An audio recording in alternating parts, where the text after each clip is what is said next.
ถ้าเวลามันมีนั่งรู้เต็มที่แล้วแต่ว่างานเนี่ยเอาต้องกู้เข้างานจะไปกู้นอกงานมันจะกู้นอกงานนะถ้าตะโพนมันจะกู้ไปที่อื่นหรือว่ามีงานอยู่เนี่ยมันกู้จุดเนี่ยมันต้องนั่นแหละมาละมัน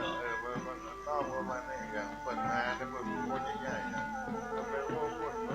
มันละแล้วจุดใกล้ๆนี่มันพอเอาแสนตาเอาพอ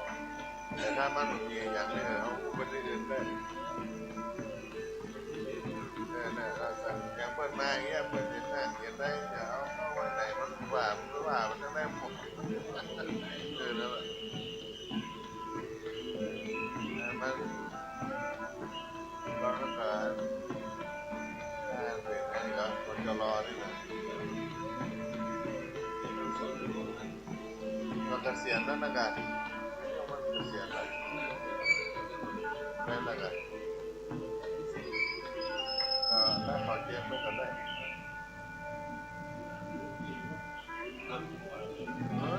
เป็นอาจารย์คนจะรอนี่นะ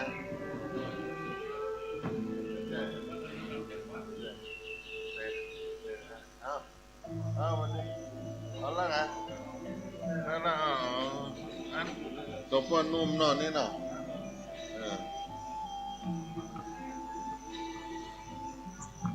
เปิดมันจะเป็นที่อ้วกมันอยู่สถานีมันจะว่าฮะโอ้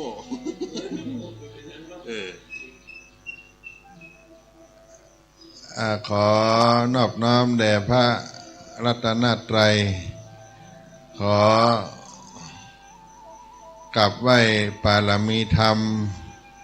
ครูบาเจ้าสลีวิจัยอนุสาวรีย์ครูบาเจ้าแห่งนี้ขอได้กราบนอบน้อมด้วยคารวะด้วยความนอบน้อมบูชาในปารมีธรรมปารมีกุลท่านครูบาเจ้าสลีวิจัยขอถวายความเคารพพระมหาเถรานุเถระครูบาอาจารย์เจ้าทั้งหลายจุตนจุองค์ทั่วแว่นแคว้นล้านนาไทยและที่ได้เปิดสถานีวิทยุสดับรับฟังในช่วงเจ้าวันนี้ขอความผาสุกความเจริญจงมีแก่มหามุลศรัทธาพ่อแม่พี่น้อง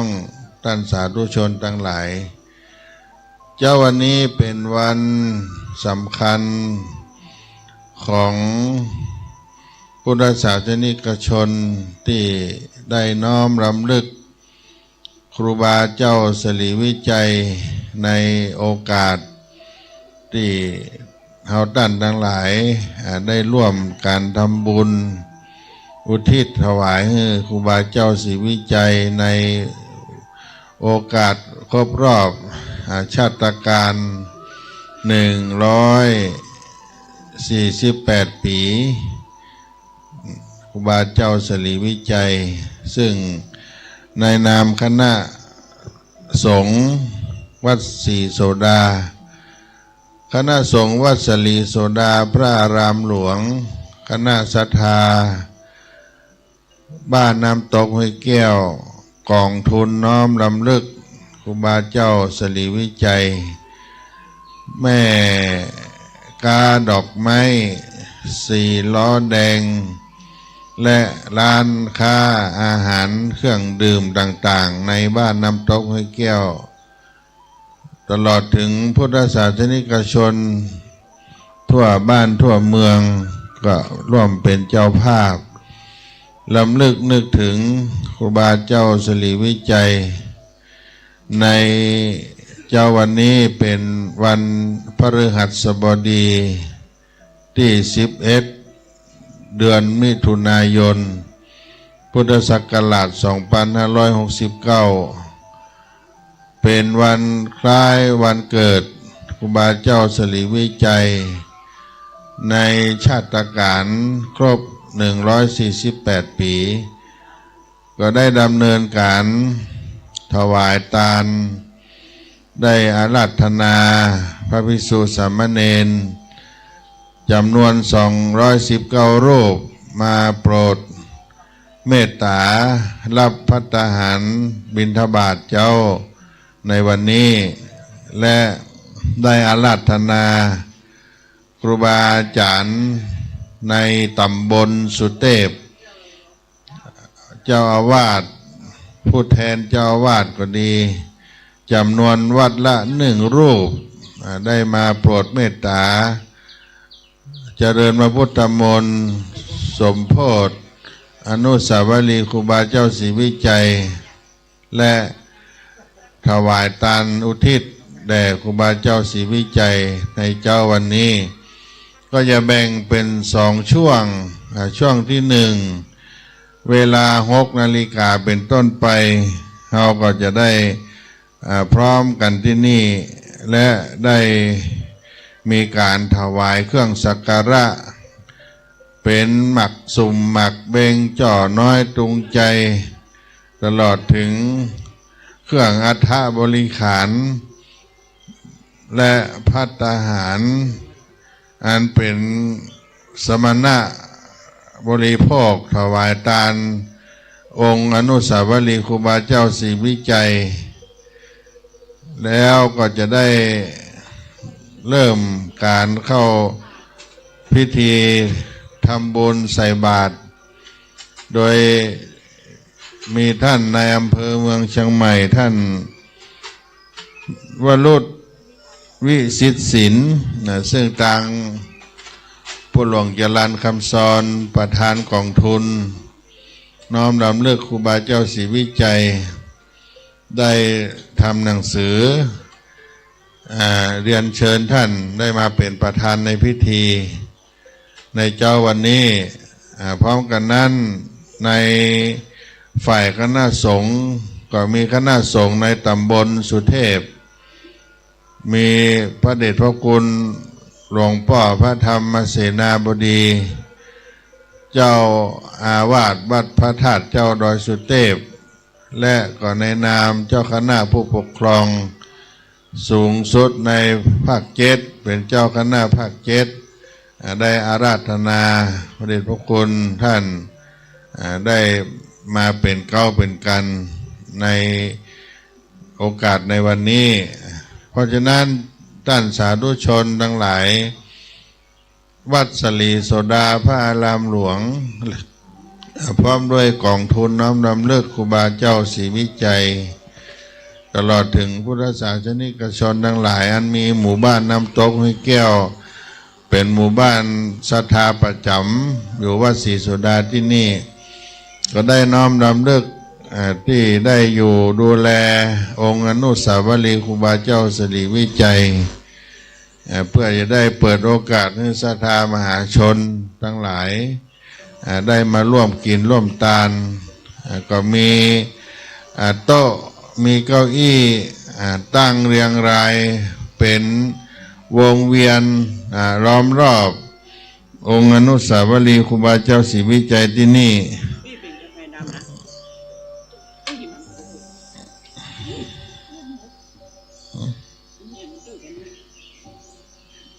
ก็ไปเอาใส่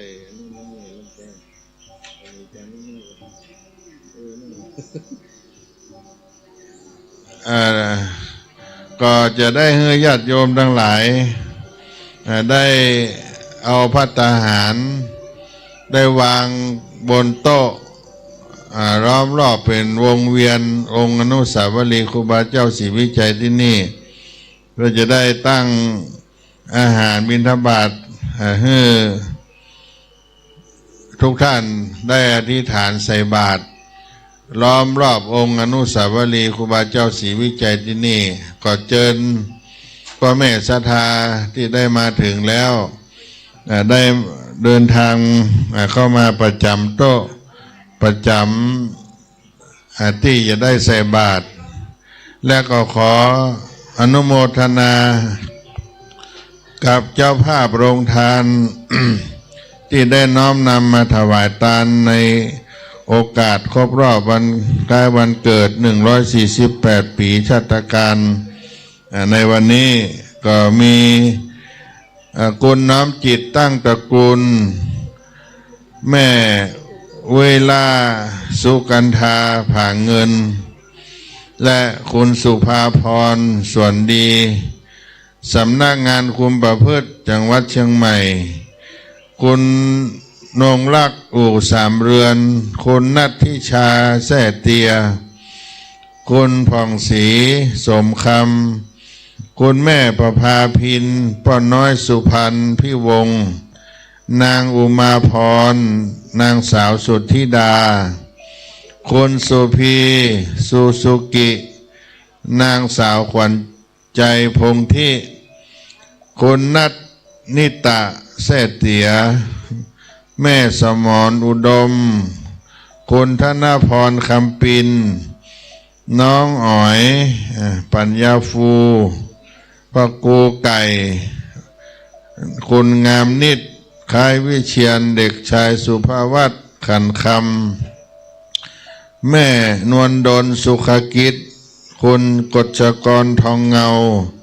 คุณวรารัตน์ทองสมบัติลานดอกไม้ลอกที่เก้าแม่อ้วยจันเป็งเอี่ยมละอนางสาวสุทธิดานางสุทธิดานุตวัฒน์อาทิตย์นุตวัฒน์จักรพันธ์อินทพิงค์ร้อยตำรวจเอกสุทธิธรรมวิทิตกรกุลนางคนึงมหายนพร้อมด้วยครอบครัววัชรินทร์จ้าจ๋ามุ้งแล้วก็ดาวแล้วก็นายกังวานพิวงศ์ที่ได้เป็นเจ้าภาพจำนวน21โรงทานเจ้าวันนี้ก็ขอต้อนรับเจ้าภาพถวายโรงทานภัตตาหารข้าวหวานน้ำดื่มน้ำชากาแฟให้กับครูบาเจ้าศรีวิจัยเมื่อรับถวายทานแล้วเขาก็จะเปิดโรงทาน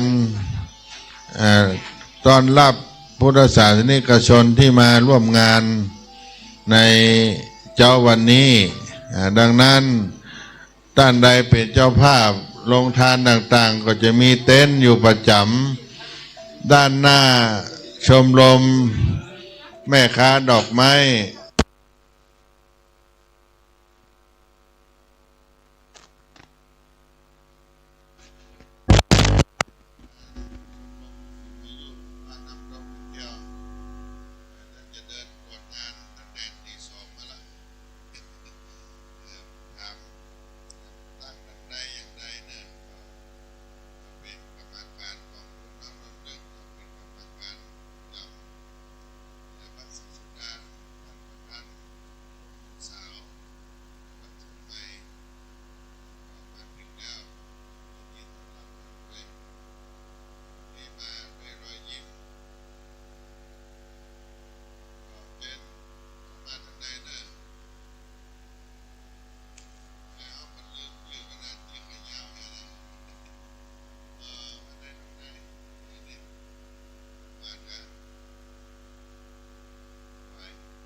ยะวงศาเมื่อก่อนมาเป็นเจ้าภาพ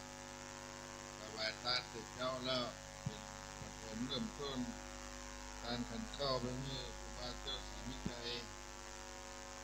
เป็นปฐมเริ่มแรกในเจ้าวันนี้ก็นโมทนาพระอาจารย์ศรีวันขนานเทยวงศาต้อนรับกับท่านรัตนีสุภาเนี่ยหลวงวัชรินทร์วิทยาหลวงบ้านน้ำโตเจ้าช่วยกันในนามหมู่บ้าน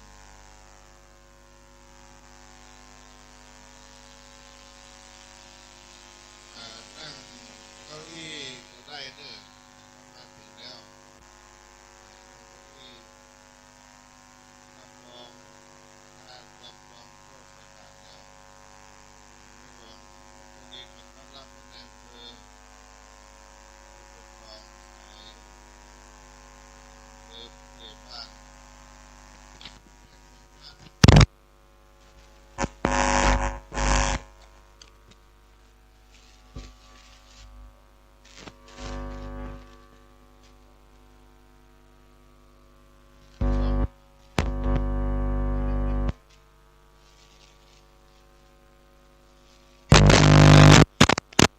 พิมพ์เนี่ย150ธรรมนักลำไป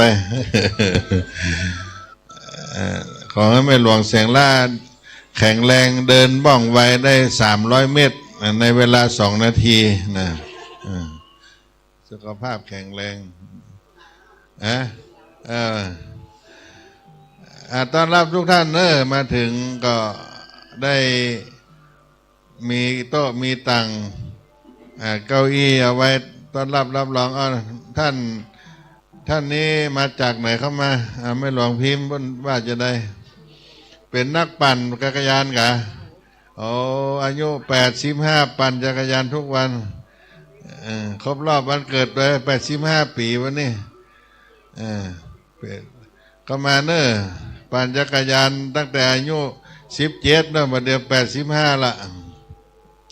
อันนี้ลูกเบาป่ออย่างเหรอป้าบนช่วยใช้โลดอย่างก็ยอดบนไหนลืมเนี่ย10 เอกบุญช่วยใช้โลดอันนี้อย่างก็ประสงค์ใช้โลดนะมาร่วมมาแทนคุณพ่อบุญช่วยนี่เป็นคนเกิดตันครูบาเจ้าตอนมาสร้างตางขึ้นดอยสุเทพก็ได้หมดชีวิตไปแต่ก็ลูกหลานสืบทอดยินดีต้อนรับมาแม่น่ะก็เดินหาพ่อบุญช่วย10 เอกบุญช่วยใช้โลดนี่เปิดจะมาทุกครั้งที่มีงานที่ครูบาเจ้าศรีวิจัยอนุสาวรีย์ที่นี่เพราะว่าท่านเกิดตันครูบาเจ้าศรีวิจัยตามที่อาตมาภาพได้หูจักก็บ่เหลือละคุณแม่เตรียมตาสีกันชัยบ้านจ่อแลพระงามแล้วก็พ่อบุญช่วยชัยโลดแล้วก็พ่อประสิทธิ์บ้านพวกแต้มนี่คุณพ่อดวงคำปวงสถานีตำรวจไม่โจ้วันนี้ครบรอบ80เนาะ80 ปีก็ขออยู่เย็นเป็นสุขพ่อดวงคำปวงได้มีอายุมั่นขวัญยืนได้ร่วมทำบุญครบรอบวันเกิด11 มิถุนายนและก็เกิดตรงวันครูบาเจ้าศรีวิจัยแม้นว่าพ่อดวงคำปวงได้ตั้งปรารถนาสิ่งใดก็ขอให้ได้สมความมุ่งมั่นปรารถนาได้มีอายุมั่นขวัญยืนได้มากินมาทานกับครูบาเจ้าศรีวิจัยและขอให้ครอบครัวทุกคนได้อยู่ร่มเย็นเป็นสุขยะถาวาลิวหาปุราปาลิปุเรนติสาคลังเอวะเมวะอิโตตินังเปตานังอุปกัปปติเอชิตังบัติตังตุมหังคิปะเมวะสมิจันโตสัพเพปุเรนโตสังกปาจันโตปนารโสยะถาสปิติโยวิวัจจันตุสัพพะโรโกวินัสสตุมาเตภวะตวันตรายโยสุขีติคายุโกภวะอภิวาทนาสีลิสานิจังพุทธาปจายโน จัตตารโอธรรมาวัฏันติอายุวันโนสุขังปะลังอายุมั่นขวัญยืนคุณพ่อดวงคำ80 ปีปั่นจักรยานมาเมื่ออายุ17เป็นระยะเวลา63 ปีเนาะแข็งแรงสุดยอดทุกเจ้าจะปั่นจักรยานไปถึงบ้านแมวดอยปุยบนน่ะบ้านยอดดอยปุยแข็งแรงทุกวัน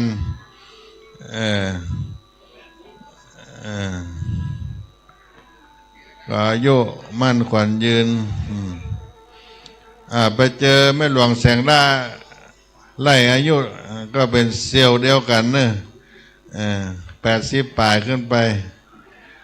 พ่อกำนันบ้านดอยปุยมาแล้ว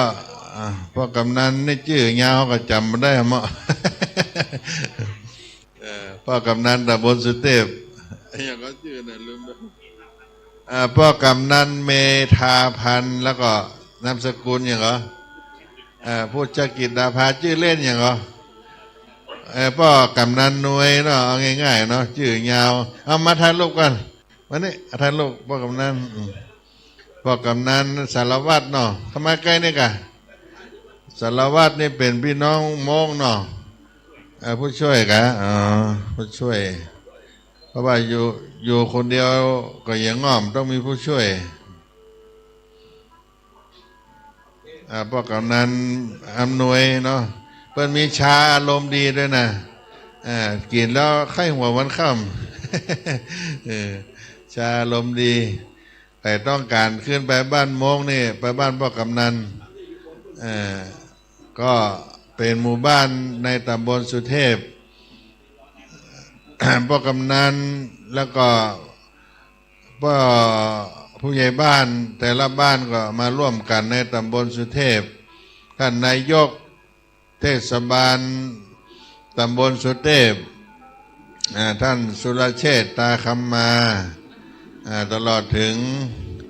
หน่วยงานราชการต่างๆมาร่วมกันต้อนรับท่านนายอำเภอ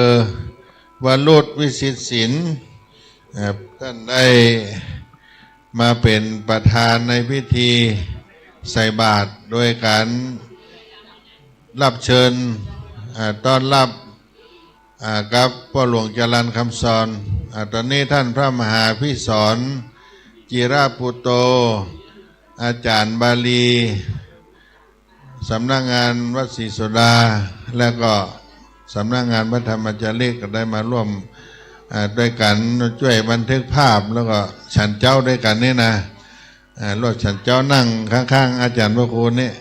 เดินไปเดินมาต้อนรับมหาชนทั้งหลายพระมหาพิสรจิราปุตโตปรริยนธรรม5 ประโยคพุทธศาสตร์บัณฑิตมหาวิทยาลัยมหาจุฬาลงกรณราชวิทยาเขตเชียงใหม่คณะสงฆ์219 รูปจะได้ลงมารับปิณฑิบาตนะพระเดชพระคุณหลวงปู่พระธรรมวชิรโกศลได้มอบหมายให้ผู้ช่วยเจ้าอาวาสพระเถรานุเถระได้ลงมารับบิณฑบาตแล้วก็ร่วมการจัดงานเป็นเจ้าภาพในนามคณะสงฆ์วัดศรีโสดาพระอารามหลวงซึ่งพระเดชพระคุณหลวงปู่พระธรรมวชิรโกศลก็อายุพรรษาย่างเข้า12 ปีก็ชราภาพไปอาการที่จะไปไหนก็จะลำบากในการเดินการสัญจรก็ได้มอบหมายให้ครูบาสังฆาเจ้าทั้งหลายในวัดศรีโสดาได้เป็นตัวแทนตามฝ่ายตามแผนกในฐานะเป็นผู้ช่วยเจ้าวาดได้ทำหน้าที่สนองงานพระเดชพระคุณหลวงปู่พระธรรมวชิรโกศลเจ้าวาดวัดศรีโสดาพระอารามหลวงที่ปรึกษาเจ้าคณะภาค7 ผู้อำนวยการสำนักงานพระธรรมจารีกส่วนภูมิภาคก็ได้เมตตาให้ศรัทธาประชาชนได้ร่วมกินร่วมทานกันด้วยดังนั้นก็ขอไว้ยังปาลมีธรรมพระเดชพระคุณหลวงปู่พระธรรมวชิรโกศลและก็ท่านก็ได้มีเถระบัญชาให้ได้นิมนต์พระเถรานุเถระในตำบลสุเทพได้มาเป็นสงฆ์เจริญพระพุทธมนต์ในการจัดงานเป็นพระเถระในตำบลสุเทพก็ได้มาร่วมโมทนาด้วยกันก็เป็นส่วนที่คณะสงฆ์ได้ร่วมกันนั่นนี่มอบให้พระอาจารย์ศิวันเนอะลองท้องไปก่อนมิล่ะพัฒหารอาหารกล่องเนอะท่าน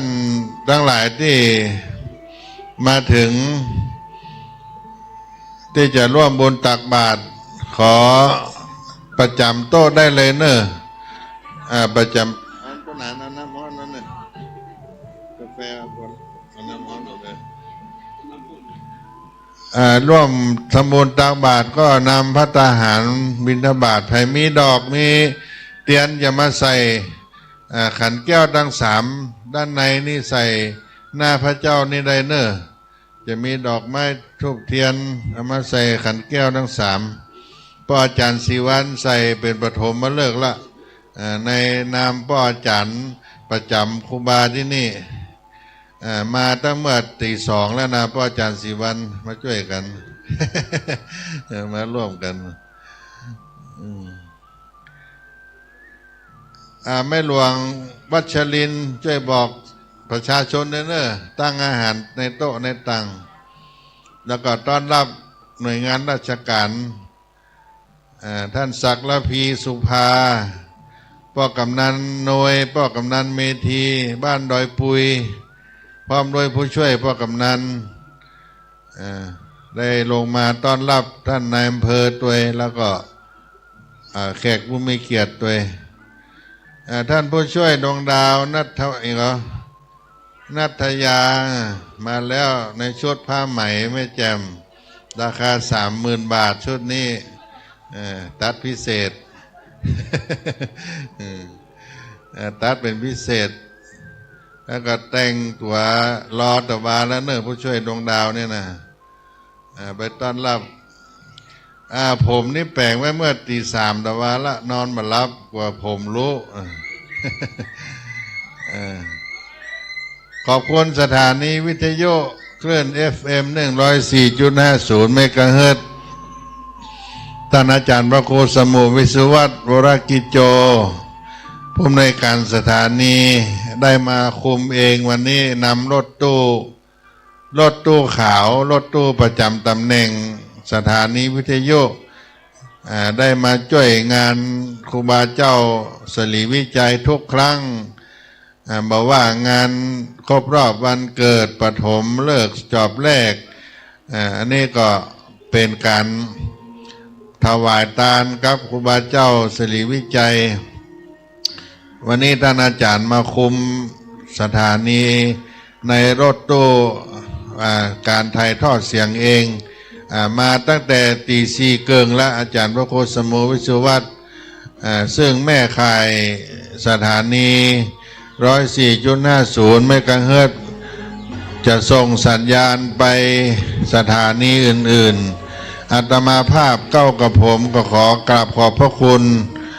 ครูบาอาจารย์ที่ได้เป็นเจ้าของสถานีก็ดีทุกสถานีที่มีโอกาสได้ถ่ายทอดในเจ้าวันนี้ตลอดถึงพุทธศาสนิกชนทั้งหลายที่ได้สดับรับฟังก็ขอให้ได้ร่วมปัตตานุโมทนาบุญด้วยกันในการเชิดชูบูชาเกียรติคุณในครูบาเจ้าสลีวิจัยครูบาเจ้าสลีวิจัยเป็นตนบุญในแผ่นดินล้านนาก็ขอกราบขอบพระคุณสถานีวิทยุทุกสถานีที่มีโอกาสได้ ลิงก์สัญญาณไลฟ์สดถ่ายทอด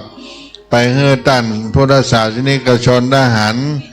ด้วยความเคารพทุกท่านทุกองค์แล้วก็ขออนุโมทนากับทุกท่านที่ได้เดินทางมาถึงในเจ้าวันนี้มีโอกาสจะมาร่วมทำบุญใส่บาตรหน่วยงานราชการ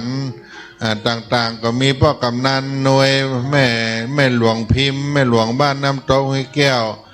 พ่อหลวงจรัญคำซอนประธานการจัดงานกองทุนน้อมรำลึกครูบาเจ้าศรีวิจัยป้าน้อยสุพรรณพี่วงพี่กันดาแก้วแดงก็ได้มาต้อนรับด้วยผู้ช่วยดวงดาวนี้ก็เป็นส่วนในกรรมการบ้านน้ำตกห้วยแก้วของเฮาที่นี่ซึ่งเป็นการทำบุญน้อมรำลึกครูบาเจ้าศรีวิจัยที่อนุสาวรีย์แห่งนี้ก็เป็นการได้เชิดชูยกย่องครูบาเจ้าศรีวิจัยเป็นนักบุญเป็นบุคคลสำคัญของโลกในอนาคตต่อไปบรรดาท่านสาธุชนทั้งหลายจุดอนุสาวรีย์ครูบาเจ้าศรีวิจัยที่นี้เป็นปฐมจอบแรกในการสร้างทางขึ้นดอยสุเทพเมื่อ92 ปีที่ผ่านมาซึ่งครูบาเจ้าก็ได้สร้างวัดสลีโสดา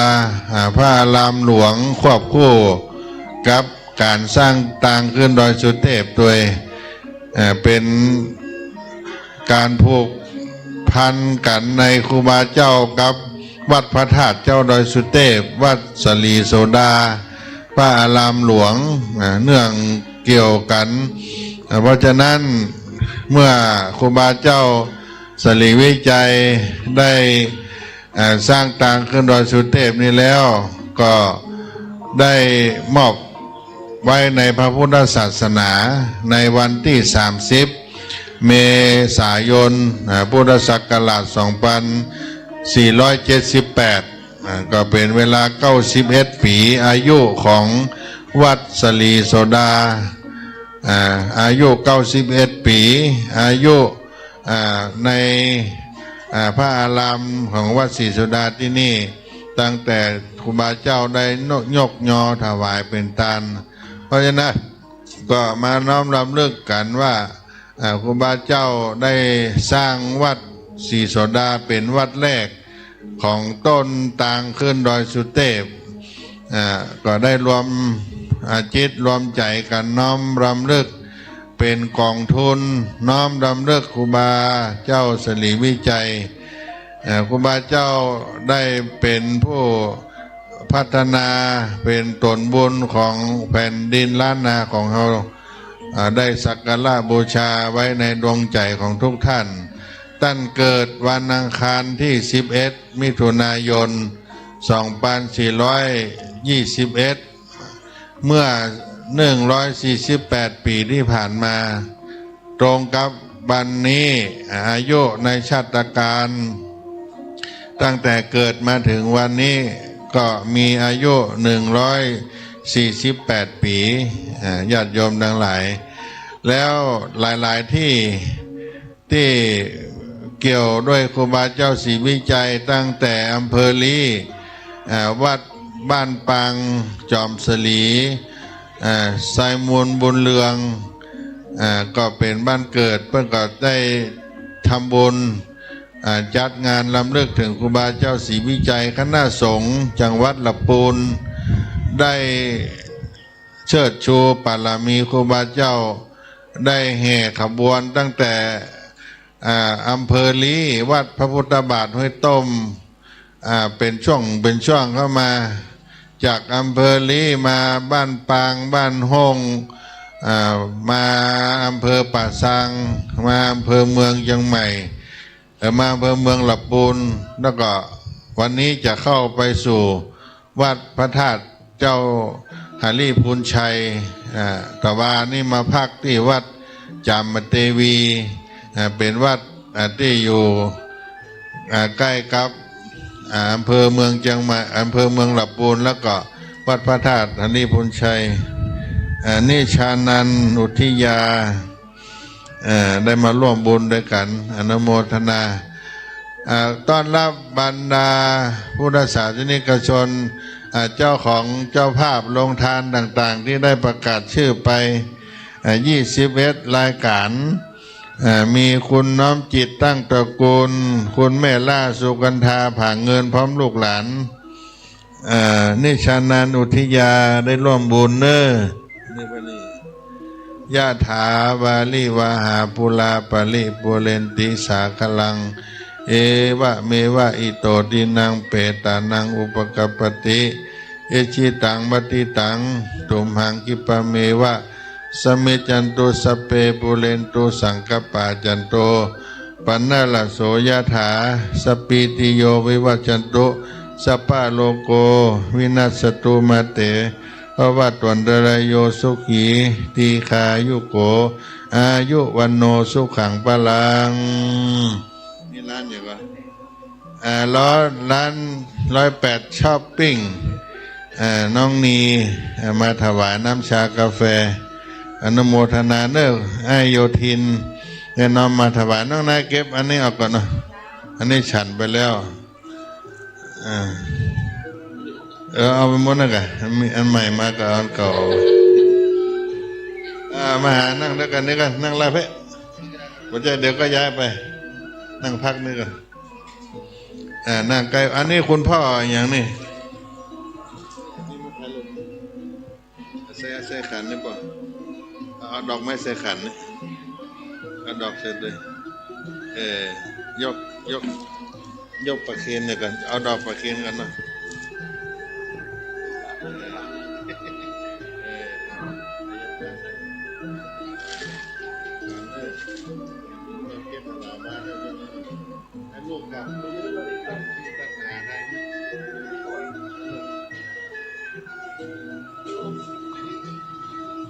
พ่อหลวงบุญยืนท่านสทท่านรองนายกบุญยืน7 ยอด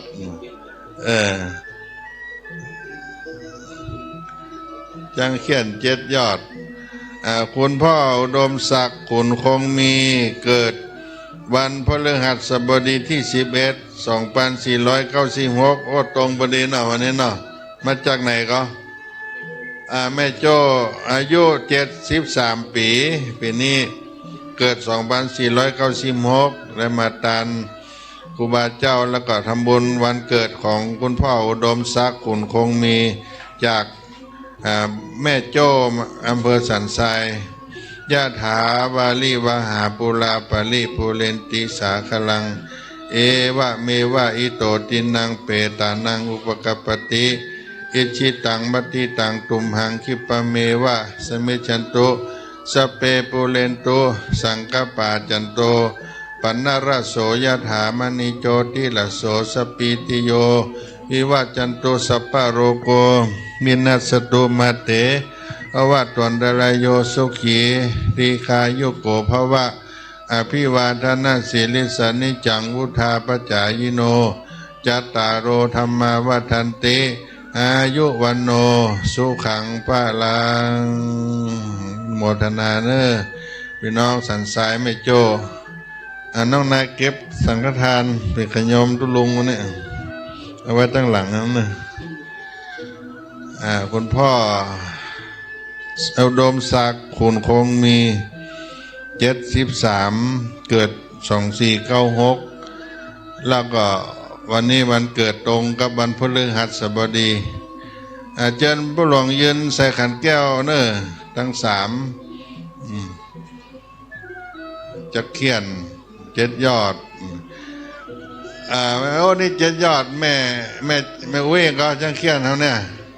อุ้ยใบเนาะแม่ไฝเนาะจำหน้าลืมชื่ออาจารย์ณัฐพลเลือกสิ่งแก้วมาแล้วเดินทางจากบ้านริมออนน้ำท่วมดอยสะเก็ดอ้อมมาตังบกคกหลวงเนาะ ผู้หลวงยืนมานั่งเล่นนี่ก่อนใส่ขันแก้วทั้งสามเนอะพี่น้องจังเขียน7 ยอดผู้หลวงยืนใส่ไปแล้วมีดอกไม้อันนี้เป็นธรรมเนียมบะเก่าโบราณที่ได้มีมาแต่โบราณนะวันนี้ขอเชิญทุกท่านพระหลวงยืนใส่แหมรอบหนึ่งเพื่อมาเพื่อได้ใส่ขันแก้วทั้งสามเป็นธรรมเนียมล้านนาของเราคนเฒ่าคนแก่ได้น้อมนำมาเป็นประเพณีของคนเมืองเหนือที่อื่นภาคอื่นบ่มีแต่ภาคเหนือแล้วอันในการใส่ขันแก้วทั้งสามอาจารย์ณัฐพลฉันกาแฟก่อนเนอะ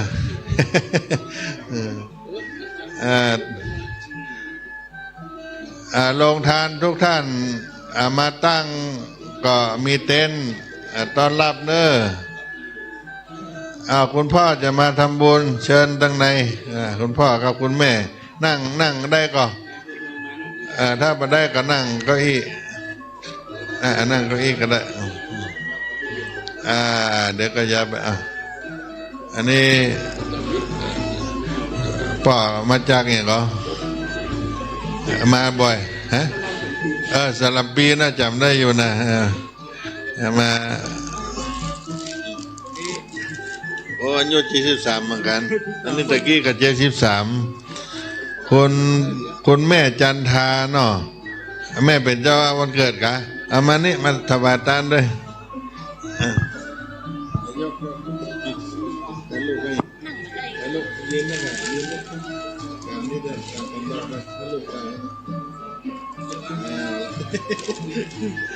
คุณแม่จันทา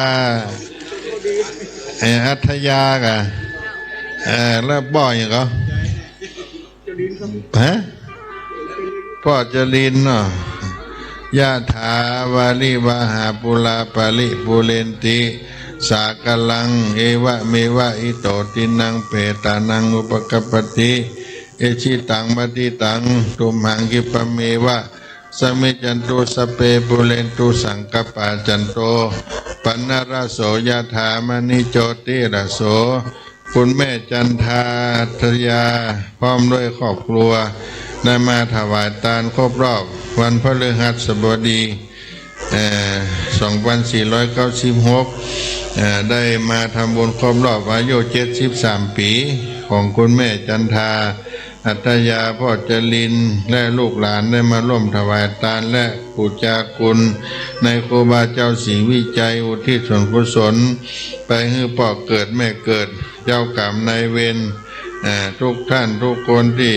ได้มาให้ทานวันนี้ได้อุทิศส่วนบุญกุศลไปให้ผู้ล่วงลับดับขันอันเป็นญาติพี่น้องที่ได้เกี่ยวข้องในคุณแม่จันทาทยาและคุณพ่อจดินพร้อมด้วยครอบครัวก็ขอให้ได้รับบุญกุศลได้มีเตจ้าพระราชทานในวันนี้ได้ส่งกำมุ่งมาตรปรารถนาและก็ขอให้ได้มีอายุมันยืนยาวได้กำจูโจตกาศาสนาแห่งองค์สลีสัพพัญญูพระพุทธเจ้าไปจีลาการนั้นจุงจังมีอายุวันโนสุขังปะลังนิพพานังปะละมังสุขังโมทนาคุณแม่ครับคุณแม่นี่เกิดวันที่11ตรงกับวันพัดและอันตรงวันพอดีเนาะอันนี้เกิดวันที่13 มิถุนายน2501ปีจอเนาะเกิดรุ่นไป2 วันเนาะมันนี้จากต้าวังตานคุณพัฒนันแสงปันจากต้าวังตานอำเภอสระปีแล้วก็นายสงกรานต์นางสมจิตเตชะปัญญาจากต้าวังตานเหมือนกันเนาะมาถวายทานสระปีมาตักบาตรทุกครั้งยะถาวาลิวะหาปุลาปาลิปุเรนติสากลังเอวะเมวะหิโตตินังเปตานังอุปกัปปติ เอชิตังมัติตังตุมหังกิปะเมวะสมิจันโตสเปปุเรนโตสังกปาจันโทปนะละโสยถามณิโจติละโสทวัสสปีติโยวิวัจจันโตสัพพะโลกโกวินัสสตุมาเตภวะตวันตรายโยสุขีทีคายุโกภวะอภิวาทนาสีลิสานิจังวุธาปจายโนจัตตารโอธรรมาวัฏันติอายุวันโนสุขังปะลัง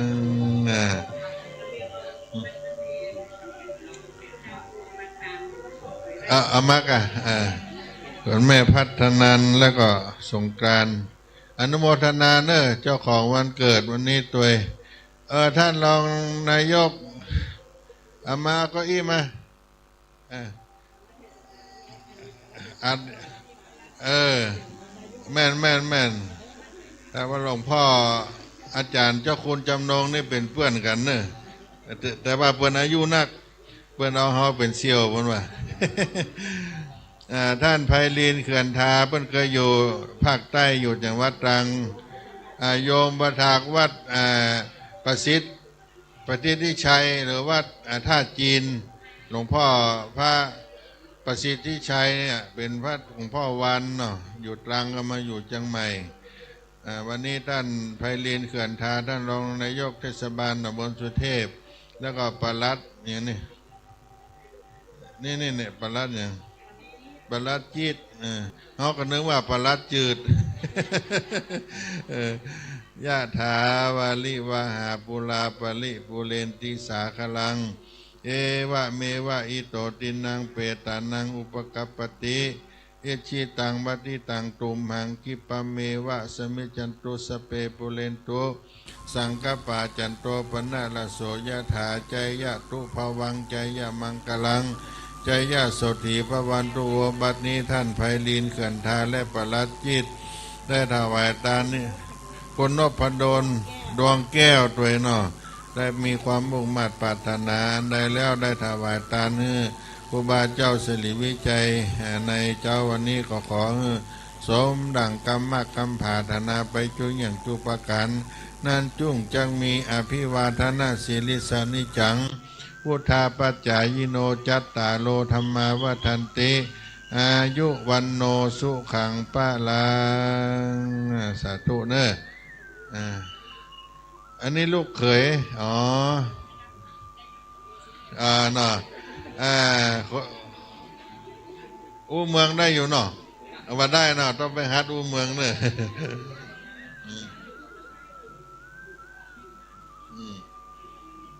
หันหน้าท่านลองไปถ่ายรูปเหมือนกันจะหันหน้าไปท่านปลัดกันนั่งข้างๆเดี๋ยวถ่ายรูปนี่กันทีมงานแล้วใครจะถ่ายรูป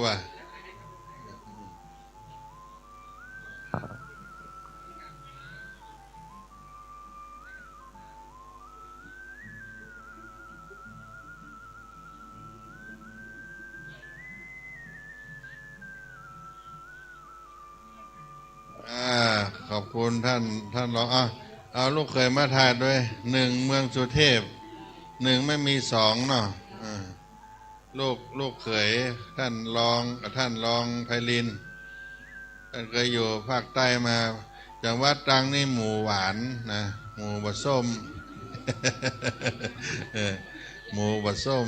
กินแล้วหวานนวลค่ำขึ้นหูมาแล้วท่านพัทรนันท์แสงปันถวายทานพระเฮือพ่อสิงคำแม่น้อยแสงปันแล้วก็นายกิติคุณแสงปันนะที่ได้ลงรับดาวขันไปเอาเกณฑ์หนึ่งกำนอโอ้พี่น้องบ้านตาบางตานเอาดอกเอาเตียนมาถวายทานขอให้ได้อยู่ดีมีสุขขอบุญกุศลทั้งหลายที่ได้ทานนี้ไปหลอดไปถึงพ่อวิสิงคำแม่วิน้อยแสงปันและนายกิติคุณแสงปันอันเจ้ามูลศรัทธาแม่พัฒนันแสงปันจากต้าวังตานได้มาทำบุญในวันที่11มิถุนายน2569ในตีคากาละวันนี้ยำนี้ฮือสมดังกรรมผาธนาข ไปจุเหี่ยงจุปาการนั้นจุงจะมีสปีติโยวิวัจจันตุสัพพะโลโกมินาสันตุมาเต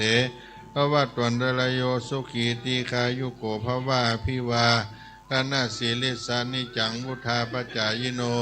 จัตตาโลธรรมาวัฏันตุอายุวันโนสุขังปะลังเอาตะกร้าคืนเนาะเอาตะกร้าคืนนั่นเป็นไงเอาไปด้านหลังมาได้เนี่ยขอบคุณท่านแม่ไพลินได้ใส่บาตรกันเดี๋ยวรอใส่บาตรซากรรมใจร่มเย็นกันก่อนเนอะเขาจะได้ใส่บาตรท่านนายอำเภอเมืองเชียงใหม่จะได้มาเป็นประธานใส่บาตรในเจ้าวันนี้ก็จะให้ศรัทธาประชาชนตั้งหลายได้ร่วมกันขณะนี้เวลา6:20 นาทีขอเชิญศรัทธาประชาชนได้เข้าประจำที่เข้าประจำที่พระครูอยู่นี่เนอะอยู่เนี่ยอยู่นี่ท่านนันทพลไม่ถ่ายรูปขอเรียนเชิญท่านนายอำเภอหน่อย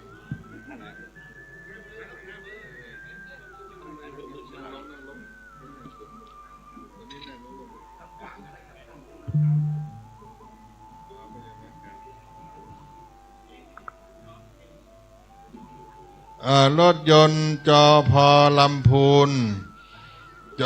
รถยนต์รถเก่งสีขาวจอพอ3843ขอย้ายนิดหนึ่งเนื่องซึ่งพระสงฆ์จะลงจากบันไดนาคพระสงฆ์จะลงมารับบิณฑบาตที่บันไดนาคเจ้าของรถจอพอ3843เชียงใหม่โตโยต้าขอย้ายรถกำเนิดเดี๋ยวพระสงฆ์จะลงมาใส่บาตรขอต้อนรับท่านนายอำเภอท่านนายอำเภอวโรจน์วิสิตศิลป์ในนามของคณะสงฆ์วัดศรีโสดาและกองทุนน้อมนำเลิกครูบาเจ้าศรีวิจัยบ้านน้ำตกห้วยแก้วซึ่งท่านนายอำเภอวโรจน์วิสิตศิลป์ได้เมตตาได้มาเป็นเจ้าภาพใส่บาตรเป็นประธานในพิธีในการครบรอบวันเกิด148 ปีครูบาเจ้าศรีวิจัยพระมหาภิกษุไม่ไหนเชิญท่านนายอำเภอเชิญบันทึกภาพนี้หน่อยแล้วกันเดี๋ยวไปเป็นประธานหนึ่งได้เลยลูกยิ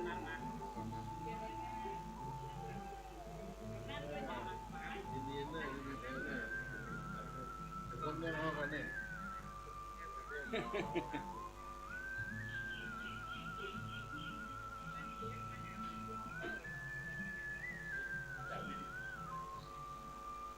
เห็นเนาะ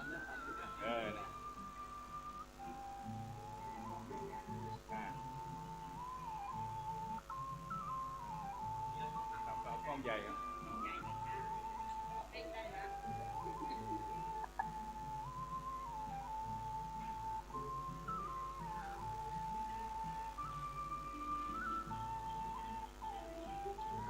เดี๋ยวคณะบุญท่านในอำเภอและท่านตัวนึงคำเนิดญาติโยมขอเชิญทุกท่านไปยืนที่หน้าอนุสาวรีย์เนอท่านนายอำเภอวโรจน์วิสิตศิลป์จะได้เป็นประธานจุดถวายสักการะท่านอาจารย์นันทพลไปต้อนรับเลยเดี๋ยวสักคำเนาะพออาจารย์ศรีวันไปช่วยตั้งหน้า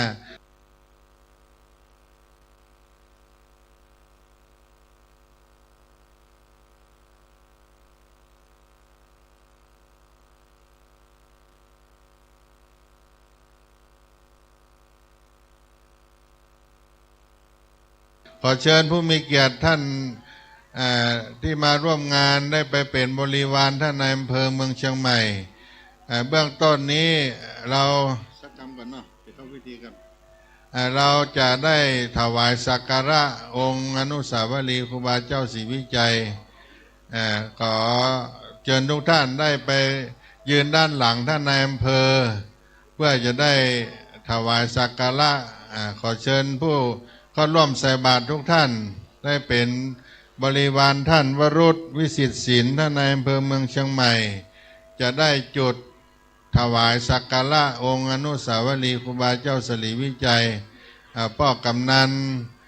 เดี๋ยวก็มาตานบอกเดี๋ยวถวายกันนะป้อกำนันในตำบลสุเทพเฮาจุดเทียนธูปบูชาพระครูบาเจ้าศรีวิจัยบัดนี้ท่านนายอำเภอเมืองเชียงใหม่ท่านวโรจน์วิสิทธิ์ศิลป์ท่านได้จุดเทียนบูชาสักการะครูบาเจ้าขอเชิญทุกท่านได้ไปยืนด้านหลังที่มาใส่บาตรเดี๋ยวเขาก็กลับมาที่เดิมเนอะจะได้เป็นบริวารเขาจะไหว้ครูบาเจ้ากันเนอะท่านทั้งหลายที่มาถึงแล้วไปยืนด้านหลังท่านจะได้ถวายสักการะด้านในอำเภออยู่ตรงนั้นกันเนอะจะได้ไหว้พระกันเนอะอะระหังสัมมาสัมพุทโธภควาพุทธังภควันตังอภิวาเทมิสวากขาโตภควตาธัมโมธัมมังนัมมัสสามิสุปฏิปันโนภควโตสาวกสังโฆสังฆังนามามินะโมตัสสะภะคะวะโตอะระหะโตสัมมาสัมพุทธัสสะนะโมตัสสะภะคะวะโตอะระหะโตสัมมาสัมพุทธัสสะนะโมตัสสะภะคะวะโตอะระหะโตสัมมาสัมพุทธัสสะเอาว่าตามอะยังวุจจติสิริวิชยาจะมหาเถโลนาระเทเวหิปูชิโตโสละโหปัจจยาทินนังมหาลาพังพระวันตุเมอหังวันทามิสัพพทาอหังวันทามิศีลสาอหังวันทามิสัพพโสสาธุสาธุอนุโมทามิวันตามิพันเตสัพพะลาตังคัมมะธัมเมพันเตมะยากาตังสามินาอนุโมทิตปังสามินากาตังปุญญังทาตพังสาธุสาธุอนุโมตามิขออนุโมทนาท่านนายอำเภอแล้วก็จะได้เข้าประจำที่ทางตักบาตรเนี่ยด้านหน้าท่านวโรจน์วิสิทธิ์ศิลป์ท่านมหาภิสรคณะสงฆ์พร้อมหรือยังตำบลท่านมหาภิสรส่งสัญญาณเนอะญาติโยมเข้าประจำที่ตักบาตรเนอะเขาจะได้เข้าสู่พิธีการทำบุญใส่บาตรเดี๋ยวทุกท่านที่เป็นเจ้าภาพนำภัตตาหารใส่บาตรมาก็ต่อจากท่านนายอำเภอวโรจน์วิสิทธิ์ศิลป์เพื่อจะได้ทำบุญตักบาตรในการอุทิศถวายครูบาเจ้าศรีวิจัยแล้วเราก็จะได้อธิษฐานใส่บาตรเดี๋ยวรอท่านพระมหาภิสรได้แจ้งข่าวคณะพระเถรานุเถระได้พร้อมมาถึงแล้วเขาจะได้รับบิณฑบาตจะแก้ภาพลงมาเลยดูสัญญาณให้แม่โยงแล้วมึงหัวมากับท่านใดที่นำภัตตาหารมาจะทำบุญตักบาตรขอเชิญเข้าล้อมรอบองค์อนุสาวรีย์ครูบาเจ้าศรีวิจัยมาอธิษฐานเนอะขอเจริญพรท่านนายอำเภอและทุกท่านยกอาหารบิณฑบาตมาจำนวน1 ชิ้นหรือว่า1 ชุดนะเขาจะได้อธิษฐานใส่บาตรนะโมตัสสะภะคะวะโตอะระหะโตสัมมาสัมพุทธัสสะนะโมตัสสะภะคะวะโตอะระหะโตสัมมาสัมพุทธัสสะนะโมตัสสะภะคะวะโตอะระหะโตสัมมาสัมพุทธัสสะสาธุโอกาสสะโอ โอทนะปินดิปาตังตานังนิปปานะปัจจโยโหตุโนนิจังสาธุโอกาสาโอทนะปินดิปาตังตานังนิปปานะปัจจโยโหตุโนนิจังสาธุโอกาสาโอทนะปินดิปาตังตานังนิปปานะปัจจโยโหตุโนนิจังทุกท่านยกอาหารอธิษฐานเนอกราบอาราธนาพระเถรานุเถระคณะสงฆ์วัดศรีโสดาพระอารามหลวงได้โปรดเมตตารับอาหารบิณฑบาตจำนวน219รูปซึ่งวันนี้พระเดชพระคุณหลวงปู่พระธรรมวชิราโกศลได้มีเถระบัญชามอบหมายท่านอาจารย์พระครูมนูนกิจจานุกิจได้เป็นประธานในการรับอาหารบิณฑบาตก็ขอท่านนายอำเภอวรุษวิสิทธิศิลป์ท่านนายอำเภอเมืองเชียงใหม่ได้เป็นประธานใส่บาตรทุกท่านที่มาตักบาตรเราจะตักบาตรเป็นล้อมรอบองค์อนุสาวรีย์ครูบาเจ้าสลีวิจัยเพราะฉะนั้นพระเถรานุเถระพระภิกษุสามเณรที่ได้โปรดเมตตาจะได้เดินลงมาจากบันไดนาคหลวงองค์อนุสาวรีย์ครูบาเจ้าศรีวิจัยแห่งนี้จะรับอาหารบิณฑบาตซึ่งมีท่านอาจารย์พระครูมนูนกิจจานุกิจท่านพระครูประกาศธรรมานุยศท่านพระครูวีรศาสตร์ธรรมรงค์ตลอดถึงผู้ช่วยเจ้าวาดทั้งหลายที่อยู่วัดสลีโสดาพระอารามหลวงอาหารใส่บาตรองค์ละ1 ชิ้น1 ชิ้นจะได้ครบทุกรูปทุกองค์เน้อญาติโยมพระสงฆ์องค์เจ้าจะได้เดินทางมารับบิณฑบาตก็จะได้รับภัตตาหารของท่านทั้งหลายทุกรูปถ้าเอาใส่รูปเดียวหมดก็จะบอกครบหลายองค์ท่านที่มาถึงที่หลังก็เชิญเข้ามาตั้งองค์เป็นรอบองค์วงลีต่อครูบาเจ้าสลีวิจัยวันนี้ครบรอบ148 ปีในชาติการครูบาเจ้าศรีวิจัยหลวงปู่พระธรรมวชิราโกศลได้มีเถระบัญชาให้คณะสงฆ์วัดศรีโสดาพระอารามหลวงได้ลงมารับบิณฑบาตในนามของเจ้าภาพโดยเป็นเจ้าภาพในการจัดงานฝ่ายสงฆ์คณะพระภิกษุสามเณรวัดศรีโสดาทุกรูปนะครับแล้วก็มีกองทุนน้อมรำลึกครูบาเจ้าศรีวิจัยและสถาบ้านน้ำตกห้วยแก้วหมู่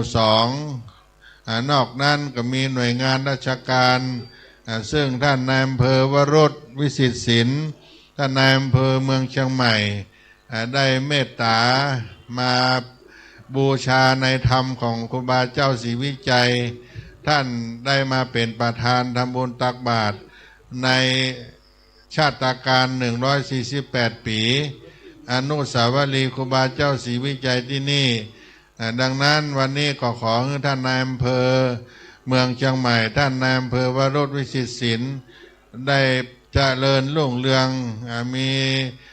ยศมีตำแหน่งหน้าที่สูงขึ้นไปที่ได้มาทำนุบำรุงอุปถัมภ์ครูบาเจ้าศรีวิจัย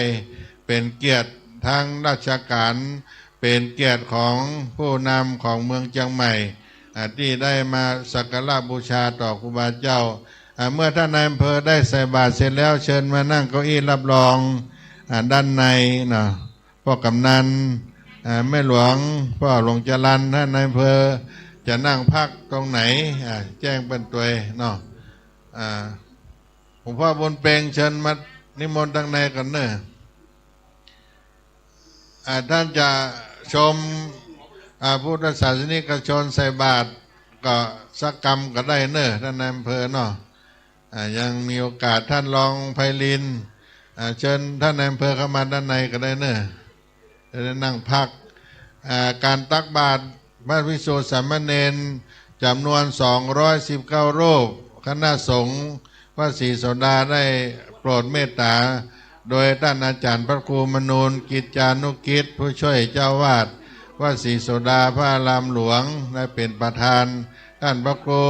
ประกาศธรรมานุยุตท่านพระครูวิริยศาสตร์ธรรมรงค์แล้วก็มีคณะสงฆ์พระเถรานุเถระในวัดศรีโสดาจากนั้นที่เราได้ใส่บาตรแล้วก็จะเชิญทุกท่านเข้ามานั่งในปลัมในเต็นท์แห่งนี้เพื่อจะได้เข้าสู่พิธีการทำบุญเจริญพระพุทธมนต์สมโภชองค์อนุสาวรีย์ครูบาเจ้าศรีวิจัยในปลัมผ่ำเต็นท์ที่นี่เป็นวาระคำรอบที่2เพราะฉะนั้นเราจะได้ใส่บาตรกันก่อนใส่บาตรเพื่อที่ได้รำลึกถึงครูบาเจ้าศรีวิจัยก็พ่อหลวงเปิดไม้แล้วเนาะเนี่ยท่านอาจารย์ณัฐพลเลือกสิ่งแก้วก็จะได้ช่วยกันเป็นธรรมวิทยากรต้อนรับในการทำบุญตักบาตรเป็นช่วงๆก็มาช่วยกันออกจากอำเภอแม่ออนเมื่อตี 4ละก็เชิญท่านอาจารย์ณัฐพลได้รับต้อนรับญาติโยมเนอะครับก็ในวันนี้นะครับก็อย่างที่เฮาท่านตั้งหลายเนาะได้รับทราบกันโดยลำดับมาว่าเป็นวันสำคัญแถมวันหนึ่งนะครับเนาะโดยเฉพาะคนล้านนาเจียงใหม่เฮาก็ดีนะครับเนาะลำพูนลำปางแป้น่านพะเยาเจียงไฮ้นะครับเนาะตลอดถึงทุกๆจังหวัดในประเทศไทยของเฮาเนาะเป็นวันสำคัญอย่างที่ท่านพระครูปัญญาสังฆการครูบาพรหมมินทร์ผู้ช่วยเจ้าอาวาสวัดศรีโสดาพระอารามหลวงของงานเลขานุการนะครับเนาะในการประกอบพิธีกิจกรรมประจำทุกปีที่ผ่านมาพร้อมด้วยพี่น้องคณะศรัทธาและทางการบ้านเมืองเฮาทุกท่านด้วยครับเนอะซึ่งในวันนี้ก็ถือว่าเป็นวันคล้ายวันกำเนิดของตนบุญเนาะครูบาเจ้าศิลธรรมศรีวิจัยเจ้านะครับของหมู่เฮาทุกท่านเนาะครบรอบวันคล้ายวันกำเนิด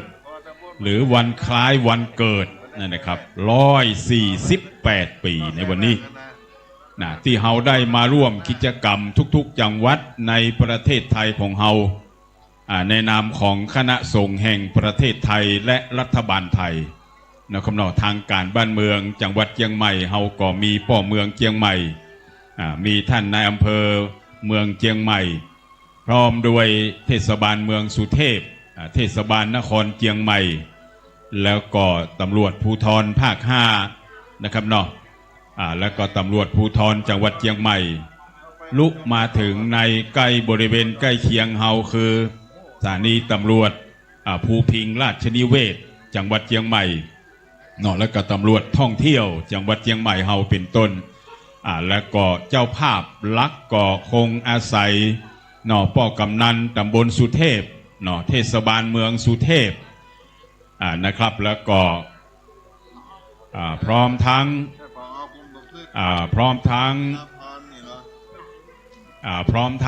นะครับเนาะ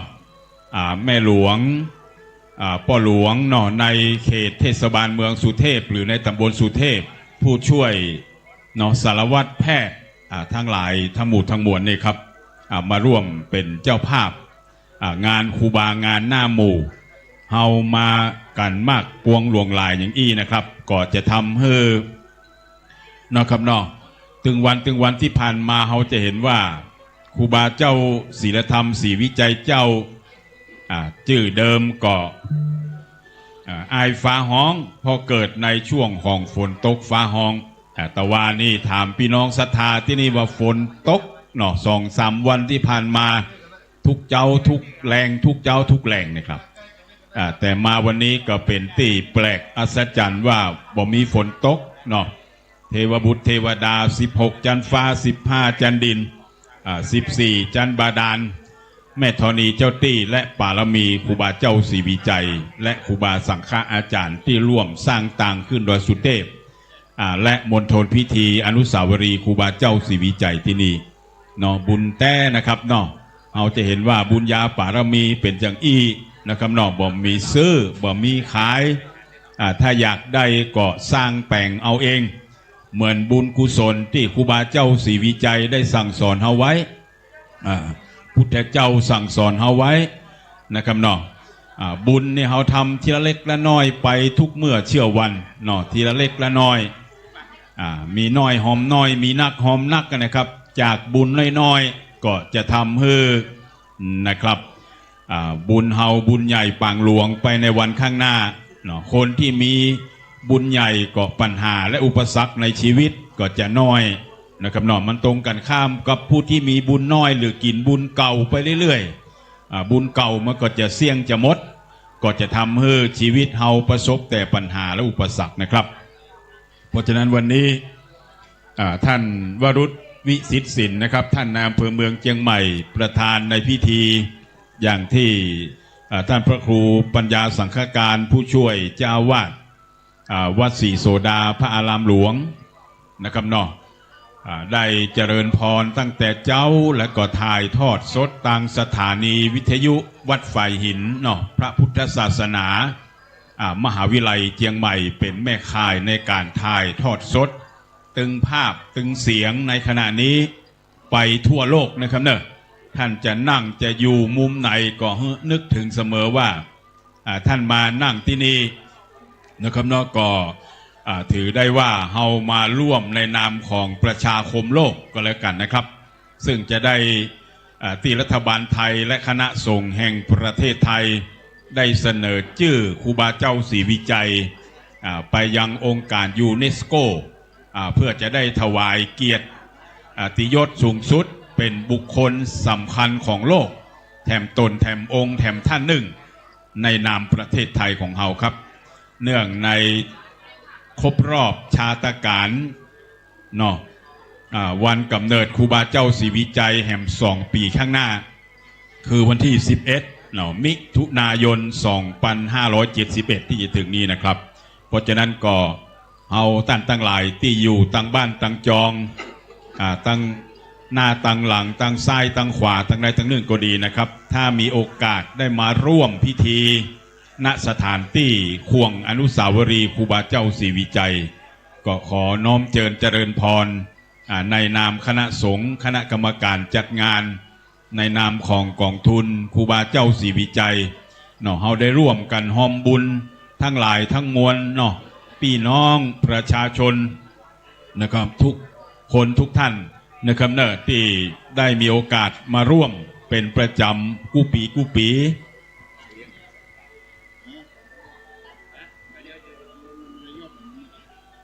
พร้อมกันนั้นในวันนี้นะครับนอกก็มีถึงท่านนายกเทศมนตรีเมืองสุเทพเนาะท่านรองนายกท่านปลัดเทศบาลป้องออกแม่ออกศรัทธาก็ถือว่าเป็นลูกศิษย์ลูกโยมของครูบาเจ้าศรีวิจัยนะแม่นวลดลแม่เลี้ยงนวลดลลูกสุภกิจจากสันทรายพี่น้องแม่เลี้ยงเนาะมากูปีกูครั้งงานสำคัญที่นี่มาหอมบุญกินตาลโอ้แม่นวลดลแม่เลี้ยงนวลดลเกิดวันนี้โดย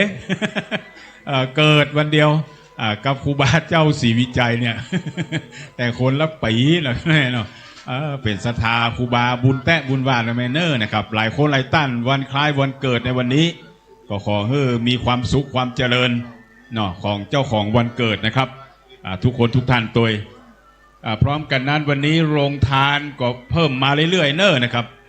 ประกาศโมทนาบุญโรงทานหลังจากที่เฮาได้น้อมถวายแด่พระศรีรัตนตรัยครูบาสังฆเจ้าแล้วเฮาก็เปิดโรงทานนะครับเนาะโมทนาบุญคุณน้อมจิตตั้งตระกูลนะครับก๋วยเตี๋ยวแม่ล่าสุกันธา ผาเงินนะครับเนาะข้าวเหนียวไส้อั่วคุณสุภาพรส่วนดีขนมน้ำดื่มแล้วก็สำนักงานคุมประพฤติจังหวัดเชียงใหม่อันนี้ข้าวต้มน้ำดื่มตัวท่านก็ท่านจิรพรเพิ่มพูนผู้อำนวยการสำนักงานคุมประพฤติจังหวัดเชียงใหม่ตัวนะครับเนาะแล้วก็ท่านรองพุทธชาติดอกไม้ไฟรองผอ.สำนักงานคุมประพฤติจังหวัดเชียงใหม่นอกจากมาร่วมเป็นเจ้าภาพโรงทานเนาะครับเนาะมาร่วมทำบุญแล้วก็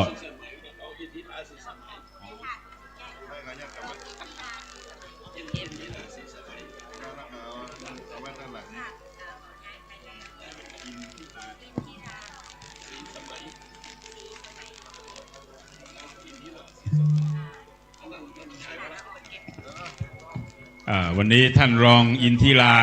ศรีสมัยนะครับเนาะรองผอ.นะครับสำนักงานคุมประพฤติจังหวัดเชียงใหม่นอกจาก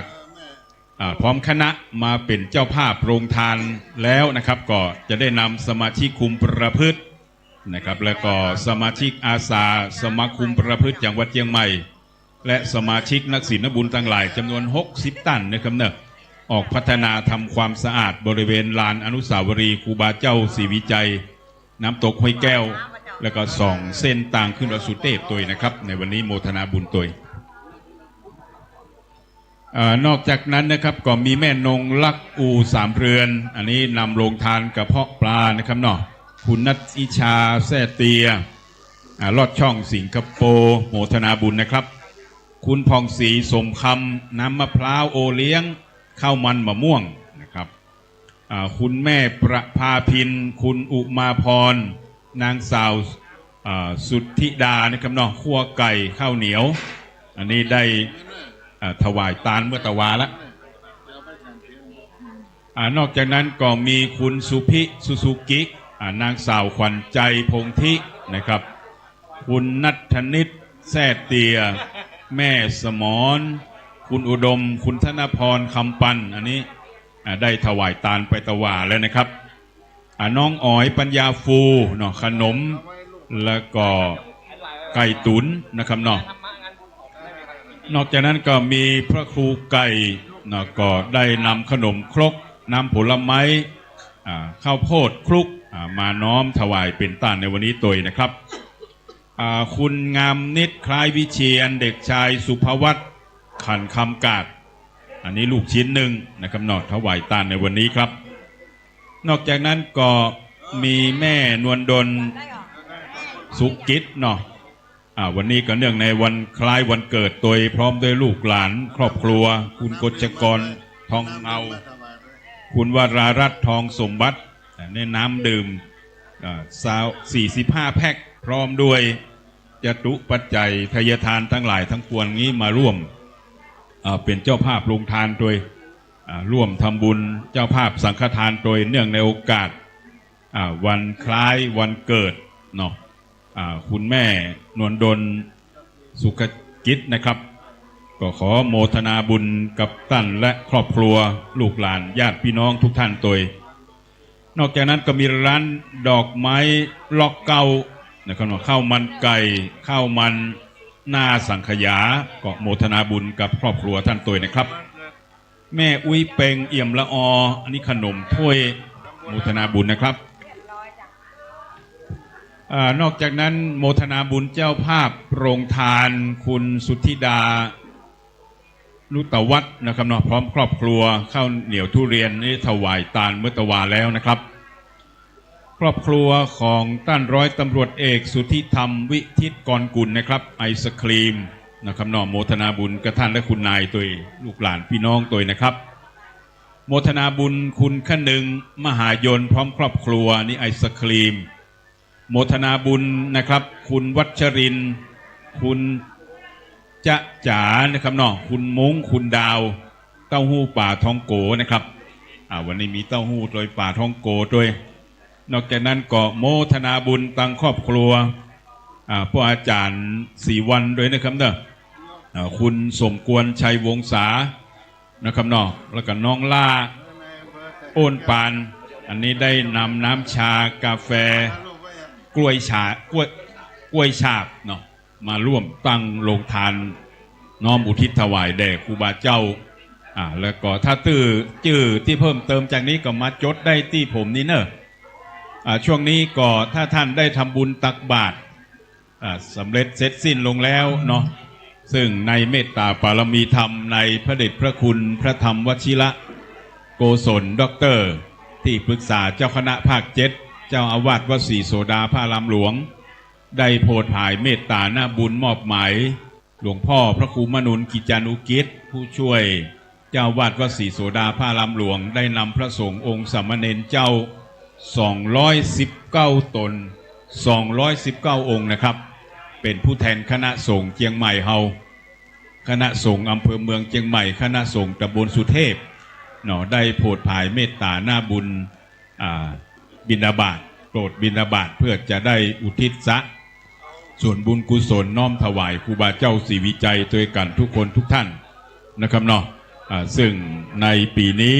นะครับเนาะก็ได้รับเกียรติจากท่านนายอำเภอวรุษวิสิทธิ์สินนายอำเภอเมืองเชียงใหม่ประธานพิธีฝ่ายคฤหัสถ์ได้นำหมู่เฮาเจ้าข้าพี่น้องทั้งหลาย